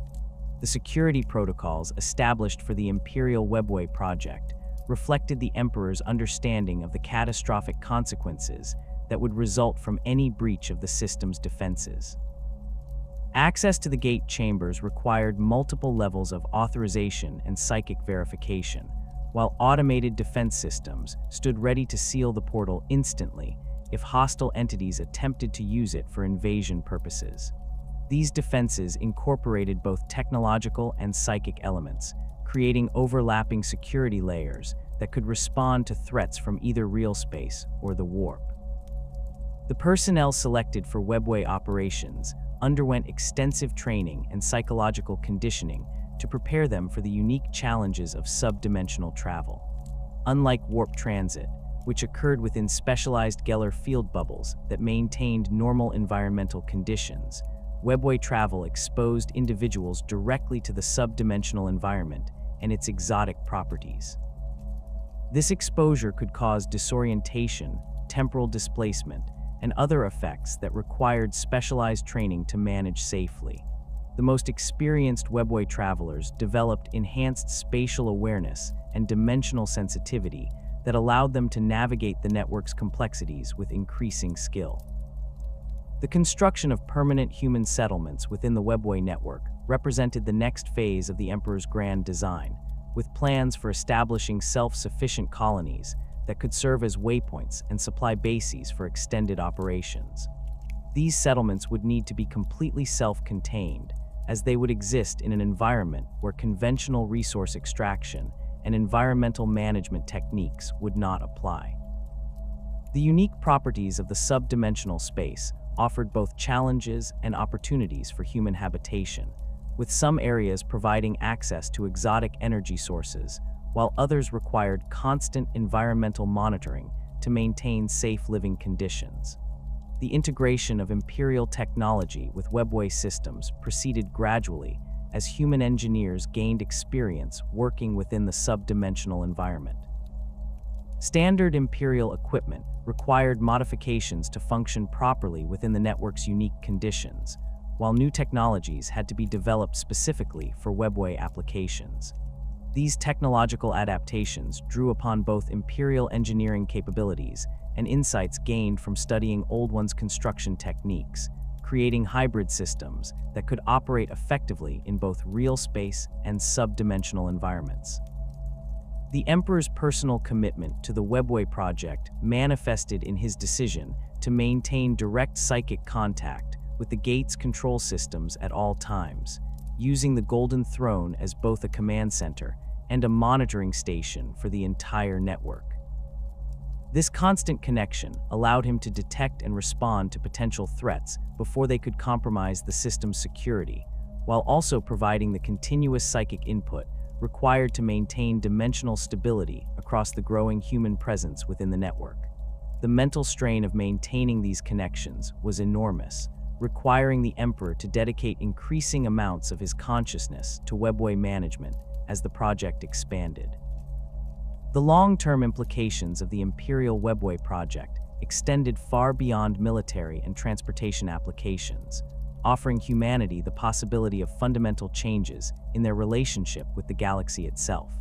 The network would allow human civilization to expand into regions that had previously been inaccessible due to warp storm activity or other hazards, while also providing refuge from the increasing chaos corruption that threatened Imperial worlds. The Emperor envisioned human populations that could exist independently of warp-based technologies, developing new capabilities and perspectives that would drive the next phase of human evolution. The project's success depended entirely upon maintaining the psychic barriers that protected it from detection and interference by hostile forces. These barriers required constant reinforcement and adjustment as the network expanded and new threats emerged, with the Emperor personally overseeing their maintenance through his connection to the Golden Throne. Any failure of these protective systems would expose the project to immediate attack by chaos entities and rival Xeno species, potentially resulting in the complete destruction of humanity's greatest technological achievement. The Emperor's growing focus on the Webway project necessitated his gradual withdrawal from direct leadership of the Great Crusade, as the mental demands of maintaining the gate systems left him with limited capacity for other activities. This transition occurred slowly and subtly, with the Emperor delegating increasing responsibility to his primarchs and other trusted subordinates while maintaining the appearance of continued active leadership. The true extent of his commitment to the Webway project remained hidden from all but his most trusted advisors, who understood that the success of this endeavor would determine humanity's ultimate fate in a galaxy filled with hostile forces. As the 31st millennium progressed, the Emperor's Webway project approached the critical threshold where it would either achieve complete success or face catastrophic failure. The psychic barriers protecting the system showed signs of strain as dimensional pressures increased, while the growing complexity of the network created new vulnerabilities that required constant monitoring and adjustment. The Emperor's consciousness became increasingly focused on maintaining these delicate balances, his awareness of external events filtered through the lens of their potential impact on the project's security and stability. The stage was set for either humanity's greatest triumph or its most devastating failure, with the fate of the species hanging in the balance as the Emperor pushed his grand design toward its ultimate conclusion. The Webway project represented more than just a technological achievement. It embodied humanity's potential to transcend the limitations that had confined them since their first ventures into the stars. Success would open unlimited possibilities for human expansion and development, while failure would leave the species vulnerable to the very forces that the project had been designed to circumvent. Magnus, the Red's discovery of Horus's corruption, came at the worst possible moment for the Emperor's carefully orchestrated plans. The Primarch of the Thousand Suns had detected the taint of chaos spreading through the War Master's forces during their campaign on Davin. his psychic senses revealing the subtle manipulations that had turned humanity's greatest champion against his father and the Imperium. The urgency of this revelation compelled Magnus to attempt immediate communication with Terra, despite the vast distances involved and the inherent dangers of long-range psychic projection across the galaxy. The psychic message that Magnus prepared exceeded anything he had previously attempted, requiring him to channel enormous amounts of warp energy through his consciousness to bridge the impossible distance between Prospero and Terra. Magnus understood the risks involved in such a projection, but the magnitude of Horus's betrayal demanded immediate action regardless of personal consequences. The Primarch gathered his most powerful sorcerers around him, their combined psychic might serving to amplify and focus his message, while providing some measure of protection against the warp entities that would inevitably be drawn to such a massive psychic disturbance. The psychic shockwave that accompanied Magnus's desperate warning tour through the carefully constructed barriers, protecting the Emperor's Webway project like a hurricane through paper walls. The Crimson King's message, powered by energies drawn from the deepest currents of the warp, struck the dimensional interface systems beneath Terra with the force of a stellar collision. The psychic barriers that had taken decades to weave and years to perfect simply ceased to exist, their complex geometric patterns unraveling in microseconds as raw chaos energy flooded through the breach. The Golden Throne's warning systems erupted in cacophony as dimensional stability readings plummeted across the entire Terra-adjacent network segment. The Emperor, seated upon his great device and maintaining constant psychic contact with the Webway's control systems, experienced the barrier collapse as physical agony that drove him to his knees despite his superhuman constitution. Through his enhanced consciousness, he could perceive the catastrophic cascade failure spreading through the network's protective systems, each breach creating new vulnerabilities that allowed ever greater amounts of warp energy to penetrate the sub-dimensional passages. The initial demon incursion began within minutes of the barrier collapse, as lesser warp entities that had been prowling the boundaries between dimensions suddenly found themselves able to manifest within the previously secure passages. These scouts and infiltrators materialized in small groups throughout the compromised network segments, their forms stabilizing within the sub-dimensional environment as they began systematic exploration of their new hunting grounds. The demon's presence created additional disturbances in the local dimensional fabric, weakening the remaining barriers and creating entry points for increasingly powerful entities. The Legio Custodes' response to the emerging crisis demonstrated the legendary efficiency that had made them the Emperor's chosen guardians for over 2 centuries.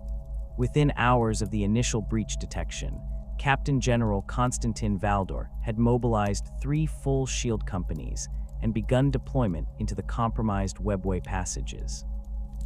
The custodians advanced in perfect formation through the crystalline tunnels, their auramite armor gleaming under the strange phosphorescent glow that emanated from the wraithbone walls. Each warrior carried weapons specifically selected for close-quarters combat within the confined spaces of the tunnel network, with guardian spears and sentinel blades providing the reach and versatility necessary for engaging demons in 3-dimensional combat environments. The custodians' first encounters with demonic forces within the Webway revealed the unique challenges that sub-dimensional warfare would present. The exotic properties of the tunnel environment affected both human and demon physiology in unexpected ways, with some entities displaying enhanced abilities, while others found their powers significantly diminished.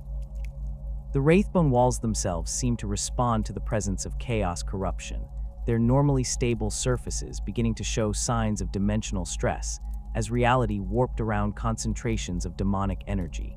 Captain Diocles of the Hykenat led the first major engagement against demon forces near the primary access junction, his shield company encountering a warband of bloodletters that had manifested around one of the network's major intersection points. The demons had begun systematic destruction of the junction's control mechanisms, their brass weapons sending showers of sparks from damaged wraithbone circuits as they attempted to expand the dimensional breach that had allowed their entry. The custodian's assault required careful coordination to avoid damaging the delicate dimensional stabilization equipment while eliminating the demon threat, with individual warriors using precise strikes to destroy their targets without causing collateral damage to critical infrastructure. The Sisters of Silence deployment into the Webway occurred simultaneously with the custodian advance, their unique abilities proving essential for combating the psychic phenomena that accompanied large-scale demon manifestations. The Silent Sisterhood's null field generators created zones of psychic dampening that prevented demons from drawing additional power from the warp, effectively trapping the entities within their current manifestations and preventing them from calling reinforcements or enhancing their abilities through ritual summoning. Sister Commander Janisha Kroll personally led the first Silent Sister formations into the tunnels, her Oblivion Knight squads establishing defensive positions at key choke points, while prosecutor teams advanced to support custodian assault operations. The coordination between custodians and Sisters of Silence required extensive tactical adaptation, as the null field effects that made the Sisters so effective against demons also interfered with some of the psychic enhancement systems built into custodian equipment. The two forces developed new operational procedures that maximized their combined effectiveness while minimizing interference between their respective capabilities. Custodian formations learned to operate with reduced psychic awareness when working alongside sister units, while the Sisters adjusted their null field projections to create corridors of normal psychic activity that allowed their allies to maintain full combat effectiveness. The scale of the demon incursion became apparent as reconnaissance teams penetrated deeper into the compromised network segments. Entire passages showed signs of chaos corruption, their wraithbone walls twisted into impossible geometries that hurt the mind to observe directly. Some tunnels had been completely transformed into pocket realms of pure chaos, their internal environments shifting constantly between different manifestations of demonic influence. The largest corrupted areas stretched for kilometers through multiple interconnected passages, creating labyrinthine regions where the normal laws of physics no longer applied, and time itself flowed according to the whims of the entities that had claimed these territories. The defense of the throne room approaches required the deployment of the Imperium's most elite forces, as demon armies pressed their assault toward the heart of the Imperial Palace's sublevels. The passages leading directly to the Golden Throne Chamber became killing fields, where custodians and sisters fought desperate holding actions against waves of chaos entities. These narrow tunnels, originally designed as secure access routes for maintenance personnel, became choke points where small numbers of Imperial defenders could hold off vastly superior demon forces through superior positioning and firepower concentration. Tribune Hito Venator established the primary defensive line at the Threshold of Echoes, a junction chamber located 3 kilometers from the throne room's outer perimeter. His custodian force, reinforced by 2 companies of Sisters of Silence, transformed the chamber into a fortress using portable barricades and automated weapon systems. The defenders faced continuous assault from demon forces that seemed to regenerate faster than they could be destroyed, with each fallen entity being replaced by 2 more that materialized from the corrupted passages beyond the defensive perimeter. The nature of combat within the Webway's sub-dimensional environment created tactical challenges that Imperial forces had never previously encountered. Demon entities displayed unpredictable behavior patterns as they adapted to the exotic physics of the tunnel network, with some creatures developing new abilities, while others found their traditional powers ineffective.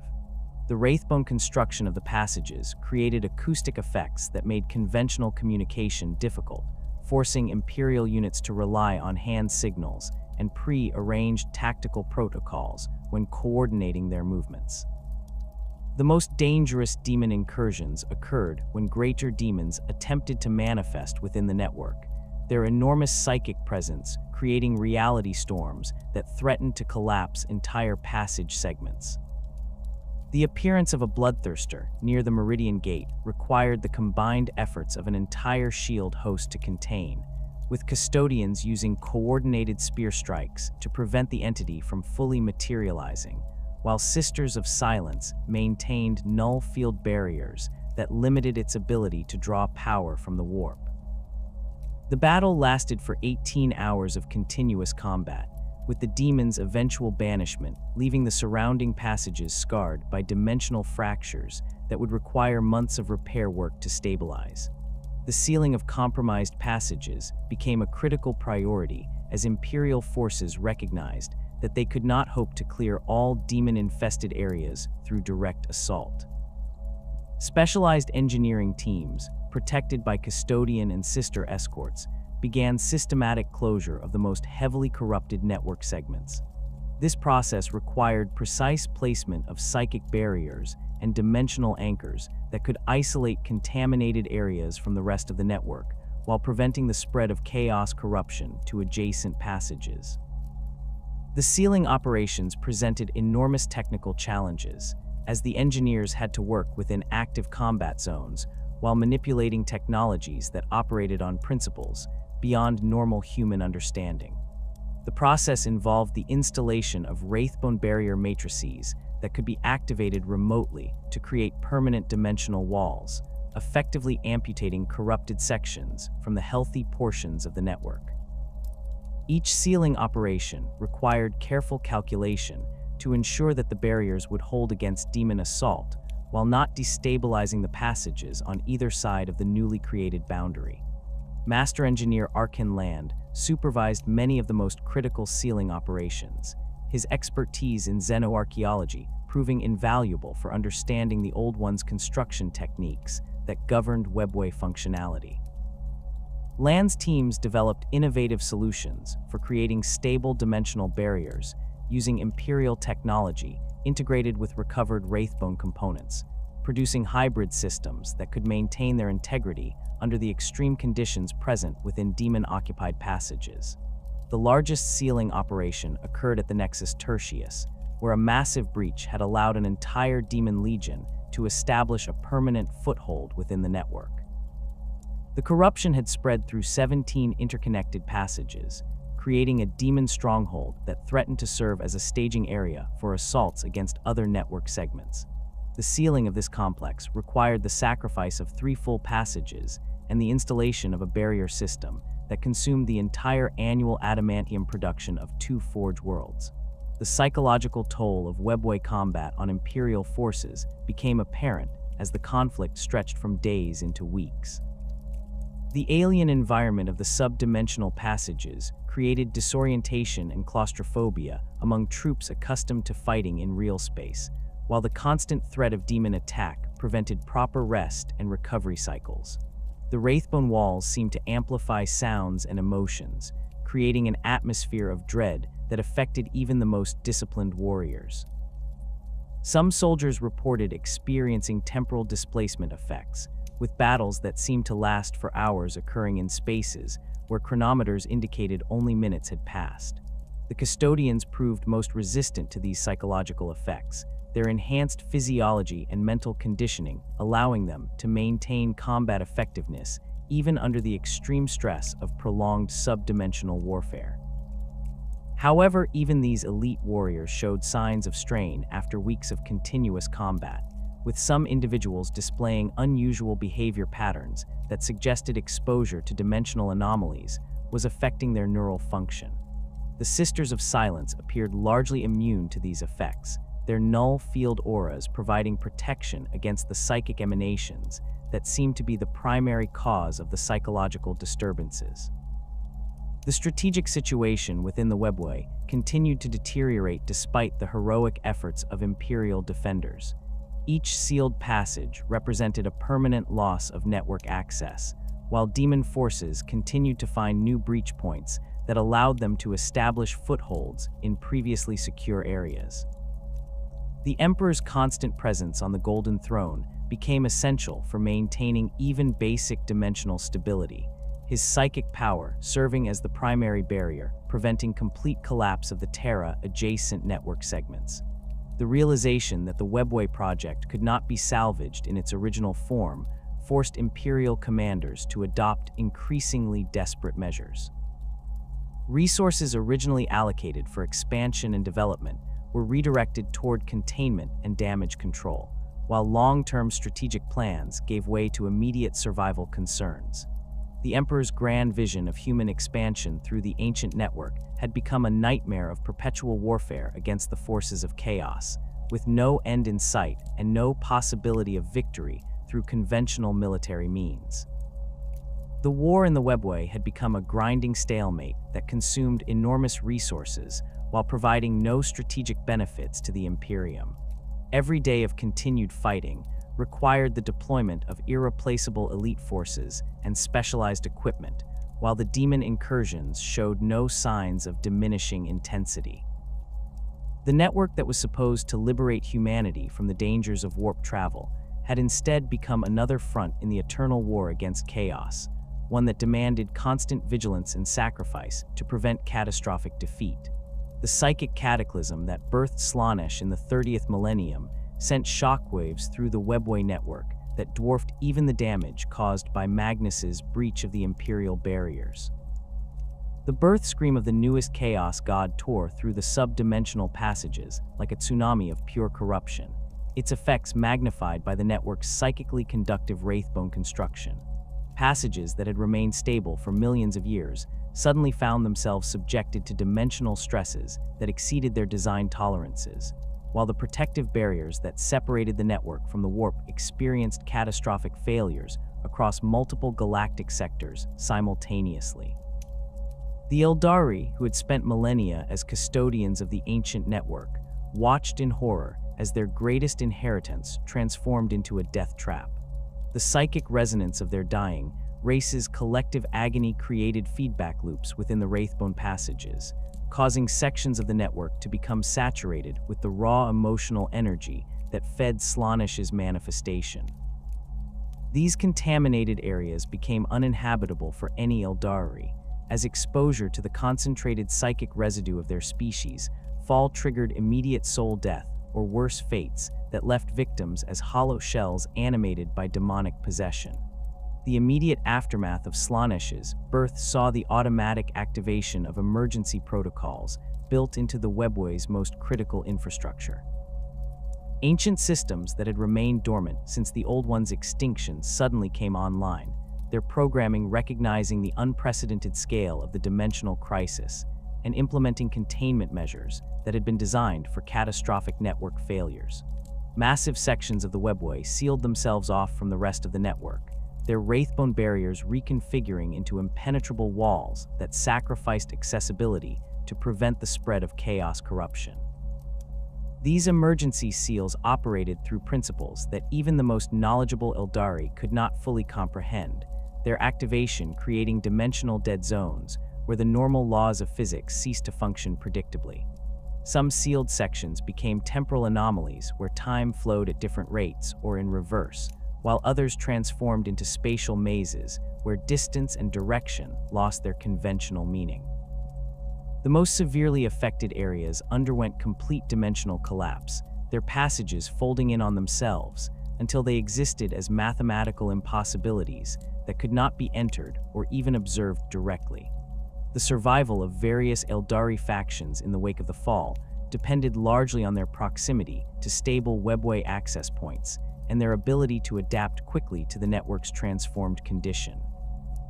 The craft worlds, already mobile and self-sufficient, found themselves able to continue using certain passages by carefully avoiding the contaminated sections and relying on their Farseer's prophetic abilities to identify safe routes through the increasingly treacherous network.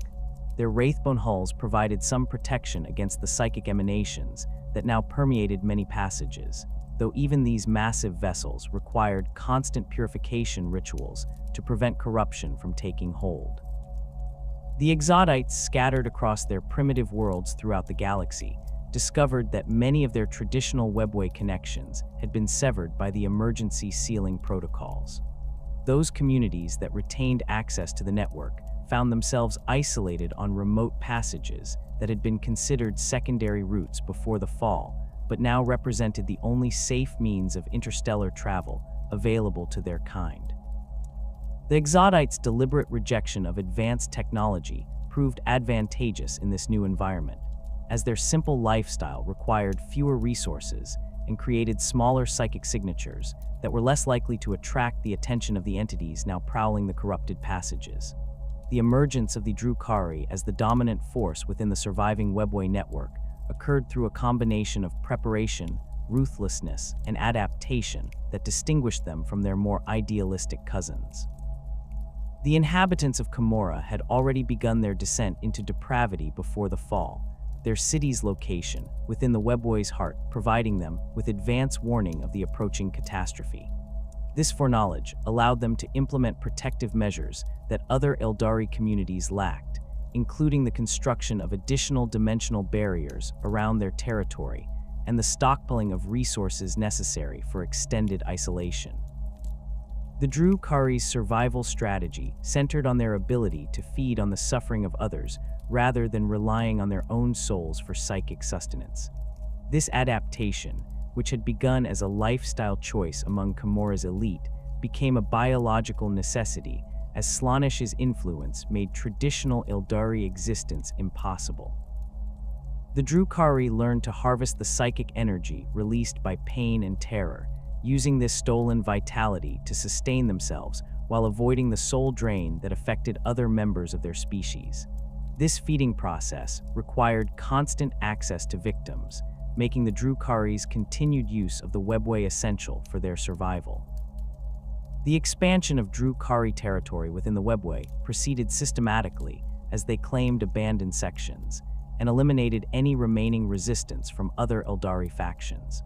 The Cabals employed their superior knowledge of Camorra's dimensional manipulation techniques to establish new strongholds in previously inaccessible areas, while their raiding fleets secured the portal networks necessary for continued access to Realspace hunting grounds. The most successful Cabals established territorial boundaries that encompassed entire network segments, creating pocket empires within the subdimensional realm that operated according to their own twisted laws. The dimensional instabilities created by Slaanesh's birth allowed the Drukhari to experiment with increasingly extreme modifications to the Webway's structure.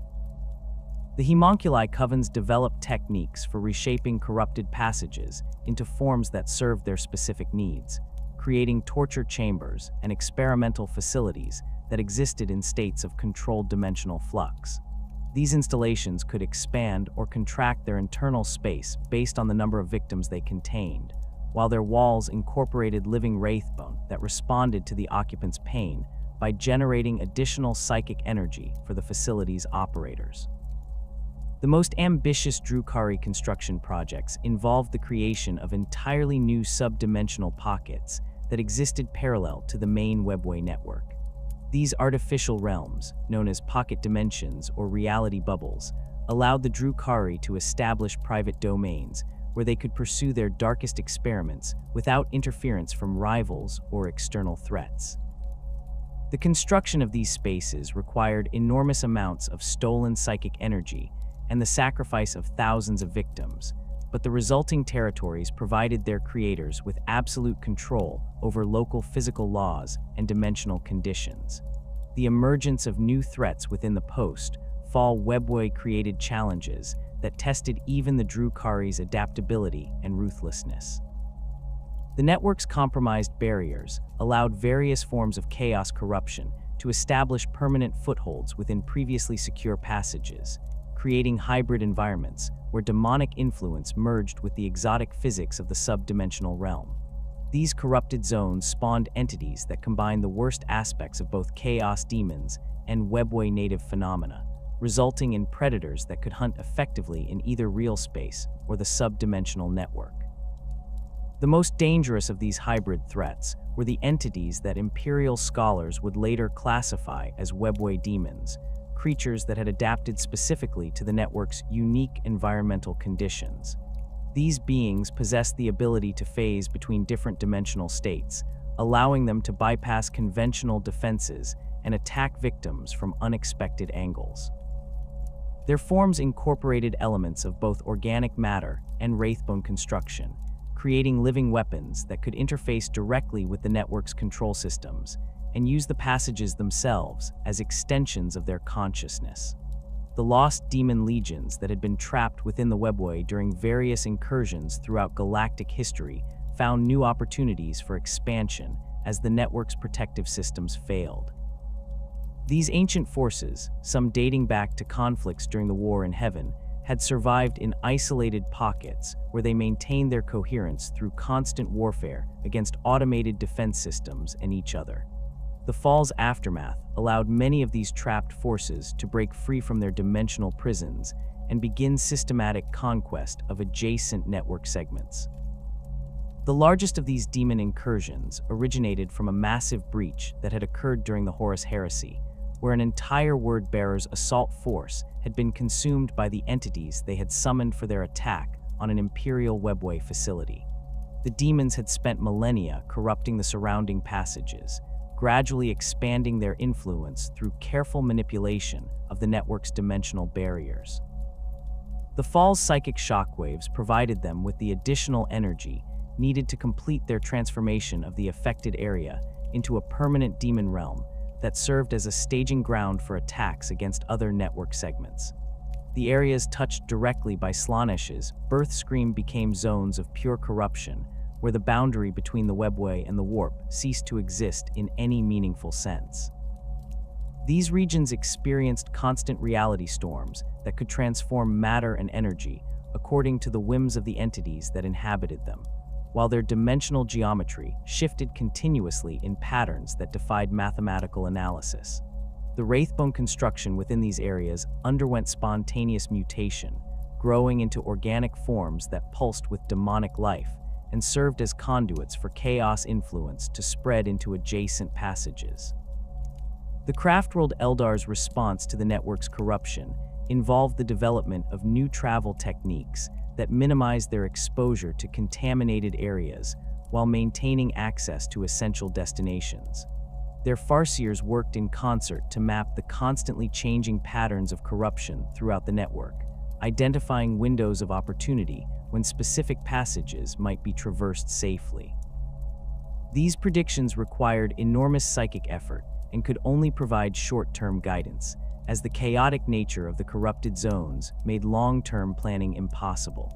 The most successful craftworld expeditions into the post-fall Webway employed specialized equipment designed to protect travelers from psychic contamination and dimensional distortion. These protection systems included portable Geller field generators adapted for sub-dimensional use, psychic dampening devices that could shield their operators from chaos influence, and emergency teleportation systems that could extract personnel from compromised areas. The development of this equipment required extensive experimentation and testing, with many early prototypes failing catastrophically when exposed to the network's transformed conditions. The Harlequins emerged as the most effective navigators of the corrupted Webway, their unique relationship with Segorach providing them with protection against many of the hazards that affected other Eldari. Their mastery of dimensional manipulation allowed them to traverse areas that would prove fatal to conventional travelers, while their knowledge of the network's hidden passages enabled them to maintain communication links between isolated Eldari communities. The Harlequins' performances began to incorporate warnings about specific network hazards, their elaborate dances serving as coded messages that informed other Eldari about safe routes and dangerous areas. The establishment of new safe havens within the Webway required careful selection of locations that possessed natural resistance to chaos corruption while maintaining access to essential resources and strategic positions. The most successful refuges were established in areas where the old ones had installed particularly robust defensive systems, or where the network's dimensional properties created natural barriers against warp intrusion. These sanctuaries became focal points for Eldari resistance against the growing chaos presence, serving as bases for expeditions aimed at reclaiming corrupted territories and rescuing survivors from compromised areas. The long-term effects of the fall on Webway stability continued to manifest centuries after Slaanesh's birth. with new areas of corruption appearing as the network's damaged infrastructure succumbed to accumulated stress and dimensional fatigue. The Wraithbone construction that had maintained its integrity for millions of years began showing signs of systematic failure, with hairline fractures in critical support structures gradually expanding into major breaches that allowed additional chaos incursions. The network's self-repair systems, already overwhelmed by the initial catastrophe, proved incapable of addressing the scale of ongoing degradation. The competition for control of the remaining stable passages intensified as various factions recognized that access to reliable transportation routes would determine their long-term survival prospects. The Drukhari leveraged their numerical superiority and territorial advantages to claim the most valuable network segments, while smaller Eldari groups were forced to negotiate for limited access rights or seek alternative routes through increasingly dangerous areas. These negotiations often involved complex agreements that traded resources, information, or services for passage rights, creating a shadow economy that operated entirely within the subdimensional realm. The development of new technologies specifically designed for post-fall Webway conditions became a priority for all surviving Eldari factions. The Craftworld Eldar focused on creating better protective equipment and detection systems, while the Drukhari pursued innovations that would allow them to exploit the network's corrupted areas for their own purposes. The Exodites developed simpler but more reliable technologies that could function in the network's degraded environment without requiring constant maintenance or specialized knowledge to operate effectively. The surviving Eldari factions have developed sophisticated methods for navigating the treacherous post-fall Webway, each approach reflecting their unique circumstances and philosophical outlook. The Craftworld Eldar rely heavily on their Farseer's prophetic abilities to chart safe passage through the network's increasingly unstable passages. These ancient seers enter deep meditative trances that allow their consciousness to perceive the probabilistic threads of future events, identifying windows of opportunity when specific routes might be traversed without encountering the manifold dangers that now plague the ancient network.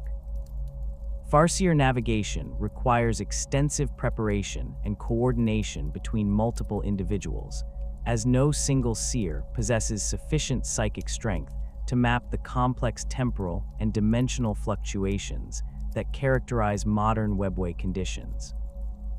Teams of Farseers work in carefully orchestrated sequences, with each individual focusing on different aspects of the journey ahead, while their colleagues maintain protective barriers against the psychic backlash that inevitably accompanies such deep precognitive work.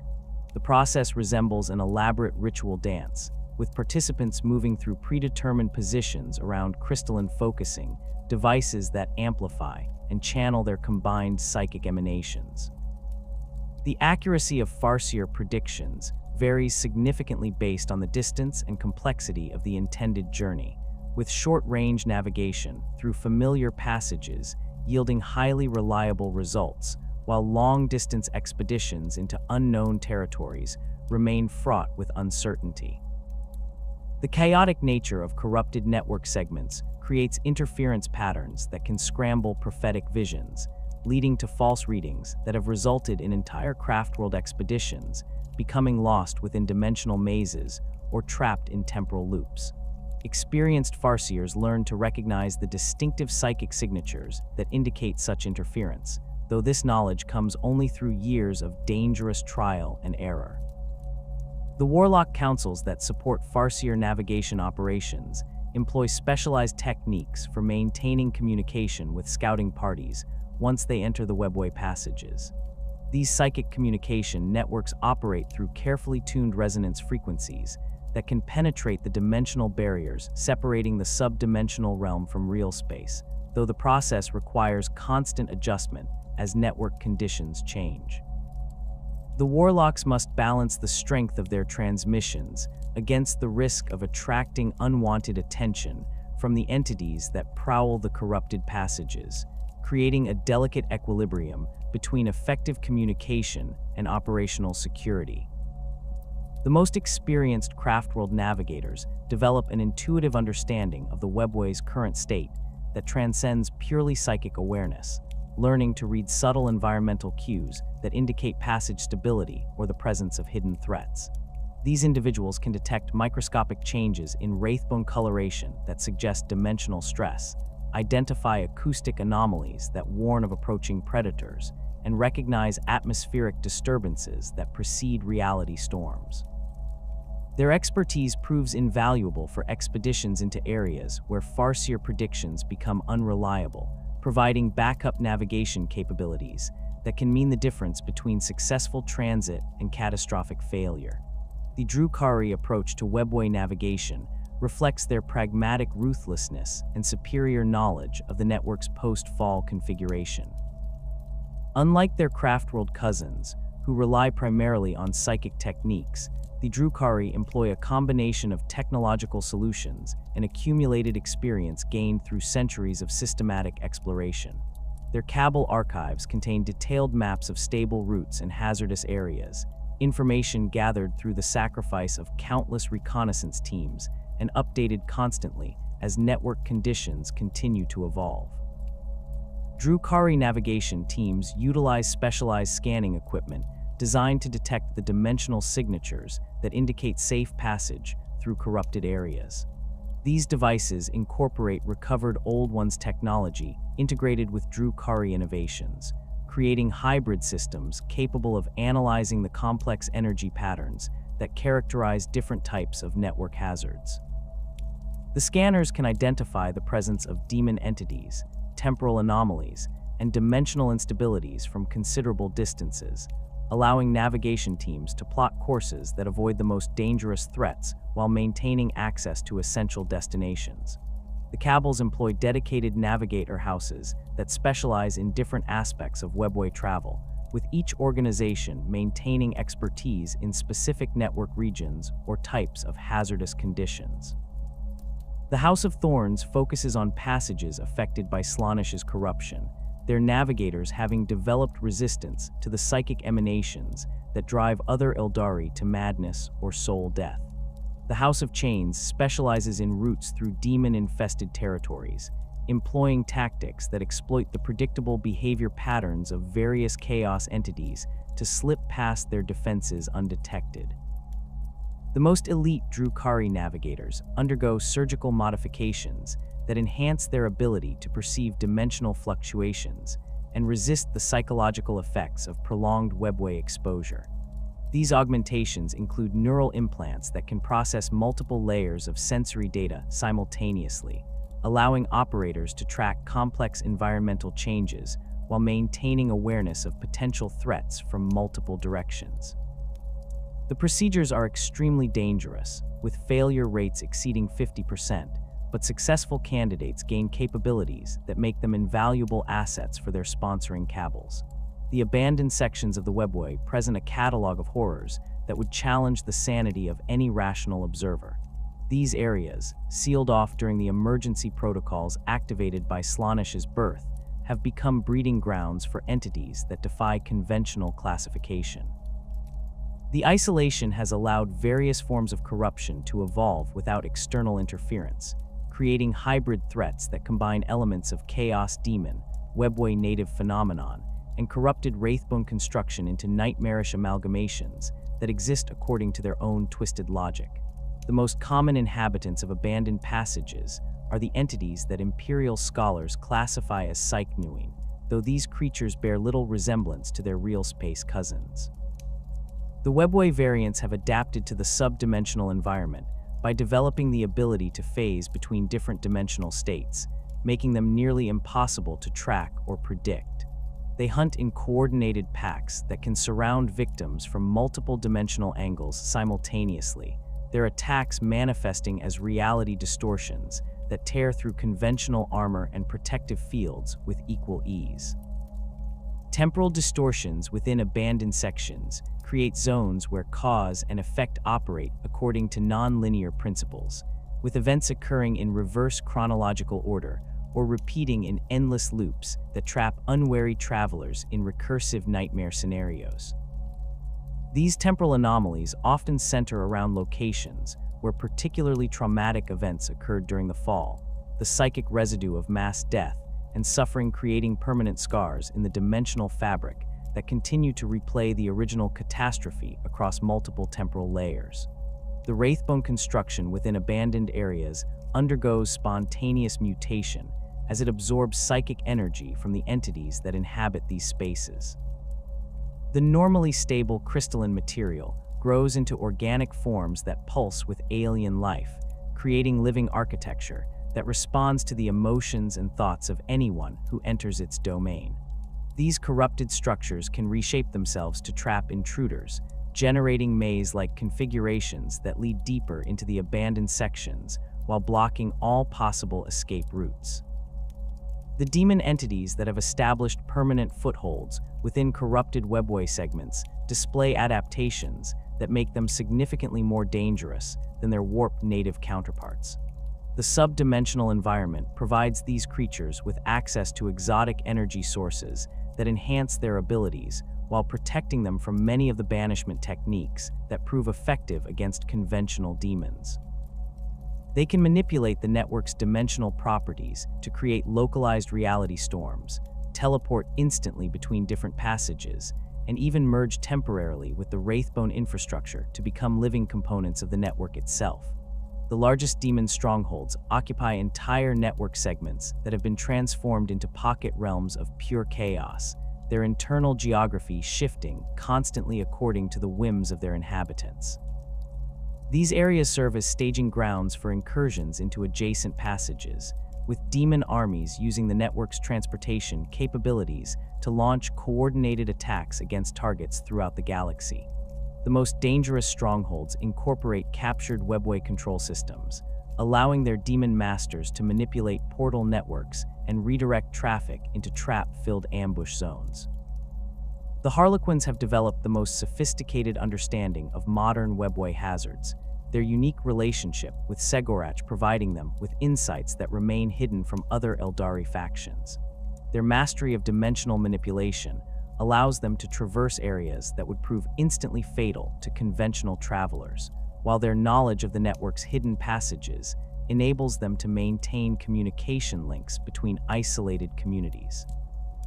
The Harlequins' performances serve as both entertainment and intelligence briefing, their elaborate dances encoding detailed information about safe routes, dangerous areas, and emerging threats within the network. Harlequin navigation techniques incorporate elements of art, science, and mysticism that create a holistic approach to Webway travel, unlike any other faction's methods. Their shadowsers can perceive the network's condition through interpretive dance, their movements revealing patterns of dimensional stress and corruption that remain invisible to conventional analysis. The Death Jesters employ their weapons as scanning devices, the exotic ammunition providing feedback about environmental conditions when fired into suspicious areas or potential threat zones. The Troop Masters coordinate complex multi-dimensional performances that serve as navigation aids for other Harlequin units operating in different network segments simultaneously. These synchronized activities create resonance patterns that can guide separated teams toward predetermined rendezvous points or warn them away from newly discovered hazards. The performances require precise timing and coordination across multiple dimensional layers, with participants maintaining awareness of their colleagues' activities despite being separated by impossible distances. The Inari faction's approach to Webway navigation reflects their unique philosophical outlook and their connection to the nascent god of the dead. Their understanding of death's role in the cosmic order provides them with insights into the network's current condition that other factions cannot achieve, allowing them to perceive patterns of decay and renewal that guide their movement through the corrupted passages. The Inari view the Webway's current state as a necessary phase in a larger cycle of destruction and rebirth, their navigation techniques incorporating this perspective to identify areas where renewal might be possible. Ivrain's followers employ techniques that combine elements from all major Eldari traditions, creating hybrid approaches that draw upon Craftworld foresight, Drukari pragmatism, and Harlequin artistry. This synthesis allows them to adapt quickly to changing conditions, while maintaining access to the full spectrum of Aeldari knowledge about Webway navigation. The Inari's willingness to work with members of other factions provides them with access to information and resources that would be unavailable to more traditional organizations. The maintenance of Webway infrastructure has become a desperate struggle against entropy and corruption that consumes enormous resources while providing only temporary solutions to systemic problems. The network's self-repair systems, designed to handle normal wear and operational stress, prove completely inadequate for addressing the scale of damage inflicted by the fall and its ongoing consequences. The Wraithbone construction that once maintained its integrity across geological timescales now requires constant attention and intervention to prevent catastrophic failures that could compromise entire network segments. The Craftworld Eldar maintains specialized Bonesinger teams dedicated to Webway repair operations, their psychic abilities allowing them to interface directly with damaged Wraithbone structures and guide the healing process. These operations require enormous psychic effort and carry significant risks, as exposure to corrupted material can contaminate the Bonesingers themselves and spread the damage to previously healthy sections. The most experienced practitioners develop resistance to various forms of corruption through repeated exposure, though this immunity comes at the cost of gradual psychological changes that isolate them from their communities. The repair techniques employed by different Aeldari factions reflect their varying capabilities and philosophical approaches to the network's restoration. The Craftworld Eldar focus on preservation and stabilization, employing conservative methods that prioritize long-term stability over immediate functionality. The Drukhari pursue more aggressive approaches that sacrifice damaged sections to protect valuable territories, while the Harlequins employ experimental techniques that attempt to purify corrupted areas through artistic expression and controlled dimensional manipulation. The gradual decay of unmaintained network sections creates a cascading failure pattern that threatens the entire system's long-term viability. Each collapsed passage increases stress on adjacent areas, while the loss of alternative routing options forces increased traffic through the remaining stable routes. This concentration of activity accelerates wear patterns and creates new vulnerabilities that require additional maintenance resources to address, creating a vicious cycle that consumes ever greater amounts of effort while providing diminishing returns. The competition for maintenance resources has become a source of conflict between different Aeldari factions, with each group prioritizing the preservation of passages that serve their specific needs while allowing less critical areas to deteriorate. The Drukhari's superior numbers and territorial control give them significant advantages in this competition, though their maintenance techniques often prove inadequate for addressing the most serious forms of corruption. The resulting patchwork of well-maintained and neglected areas creates an increasingly fragmented network that becomes more difficult to navigate with each passing century. The Inari's emergence as a unified faction under Ivrain's leadership has brought renewed hope for the Webway's restoration, though their efforts face challenges that would have seemed insurmountable even to the Old Ones at the height of their power. The followers of Eniad possess a unique understanding of death and rebirth cycles that allows them to perceive possibilities for renewal within the network's corrupted passages, identifying areas where concentrated effort might reverse millennia of accumulated damage.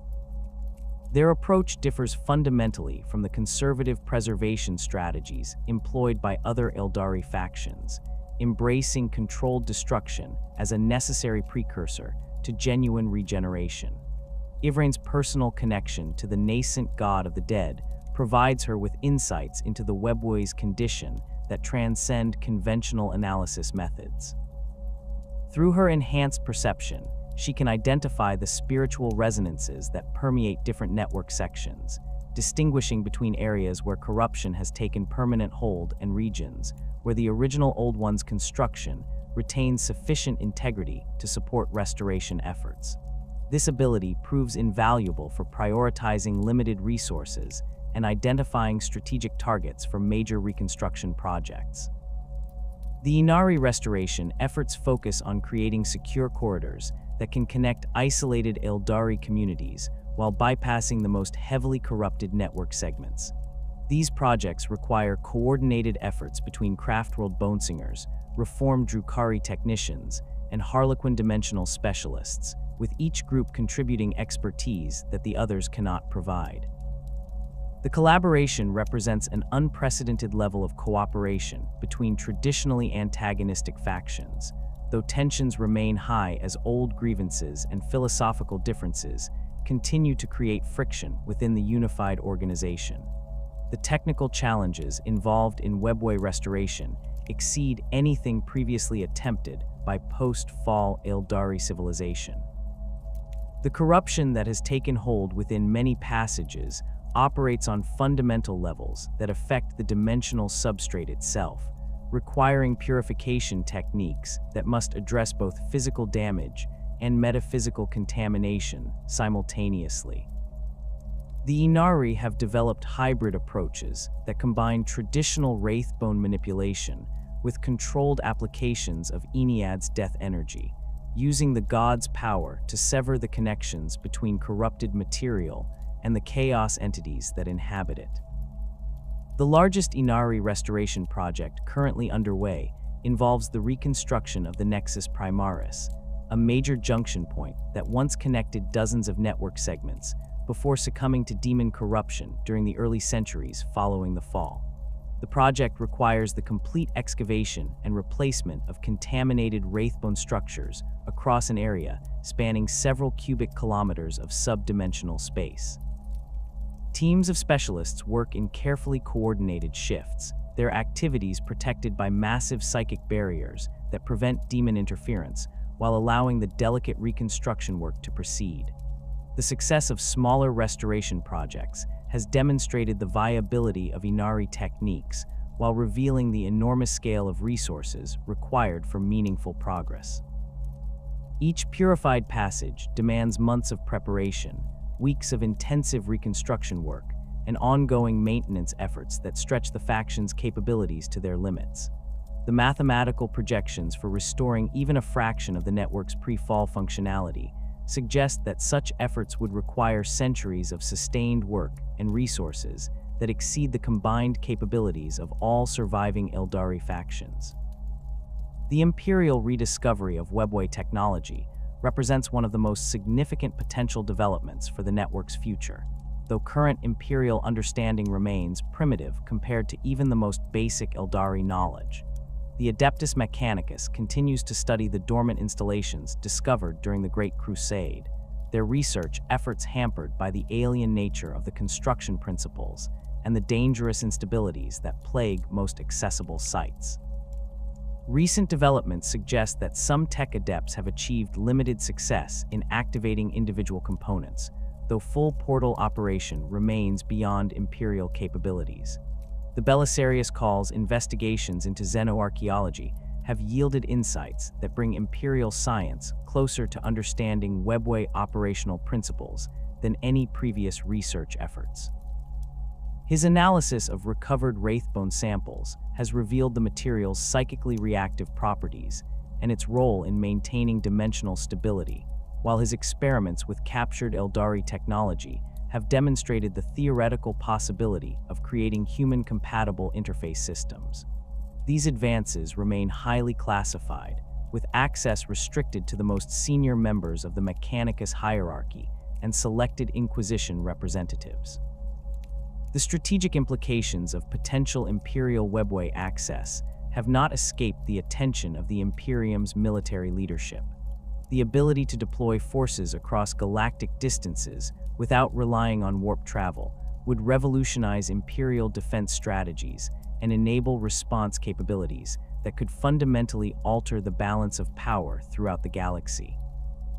However, the technical challenges involved in creating stable portals and the enormous resource requirements for maintaining such systems suggest that practical Imperial Webway access remains decades or centuries away from realization. The Adeptus Custodes retain institutional knowledge of the Emperor's original Webway project, though much of this information remains sealed within the deepest vaults of the Imperial Palace. Recent developments have led to renewed interest in these archives, with selected custodian scholars working to decode the technical specifications and construction methodologies that might enable future reconstruction efforts. The Golden Throne's continued operation demonstrates that human technology can interface with Webway systems under specific conditions, providing a foundation for more ambitious projects if sufficient resources and expertise can be assembled. The Inquisition's involvement in Webway research reflects both the enormous potential benefits and the catastrophic risks associated with Imperial access to the network. Several Ordo Xenos Inquisitors have dedicated their careers to studying Aeldari transportation methods, their investigations revealing the complex security challenges that would accompany any Imperial presence within the subdimensional passages. The network's current state, with its demon-infested corridors and unstable dimensional conditions, presents threats that could prove as dangerous to the Imperium as the benefits of Webway access might prove advantageous. The end times prophecies that permeate Aeldari mythology consistently reference the Webway's role in either galactic salvation or ultimate destruction, though the specific details remain obscured by the metaphorical language typical of prophetic visions. The most commonly cited predictions suggest that the network will serve as either a refuge for the galaxy's surviving populations during the final confrontation with chaos, or as the pathway through which the ultimate corruption will spread to consume all remaining bastions of order. These contradictory interpretations reflect the fundamental uncertainty that surrounds the Webway's ultimate fate. The Farseer councils of various craftworlds have attempted to coordinate their prophetic insights to develop clearer understanding of the network's role in approaching catastrophes. Their combined visions reveal consistent patterns, suggesting that major changes to the Webway's structure and accessibility will occur within the next several centuries, though the specific nature of these changes remains disputed. Some seers perceive visions of renewed stability and expanded access, while others foresee complete network collapse and the permanent severing of all dimensional connections.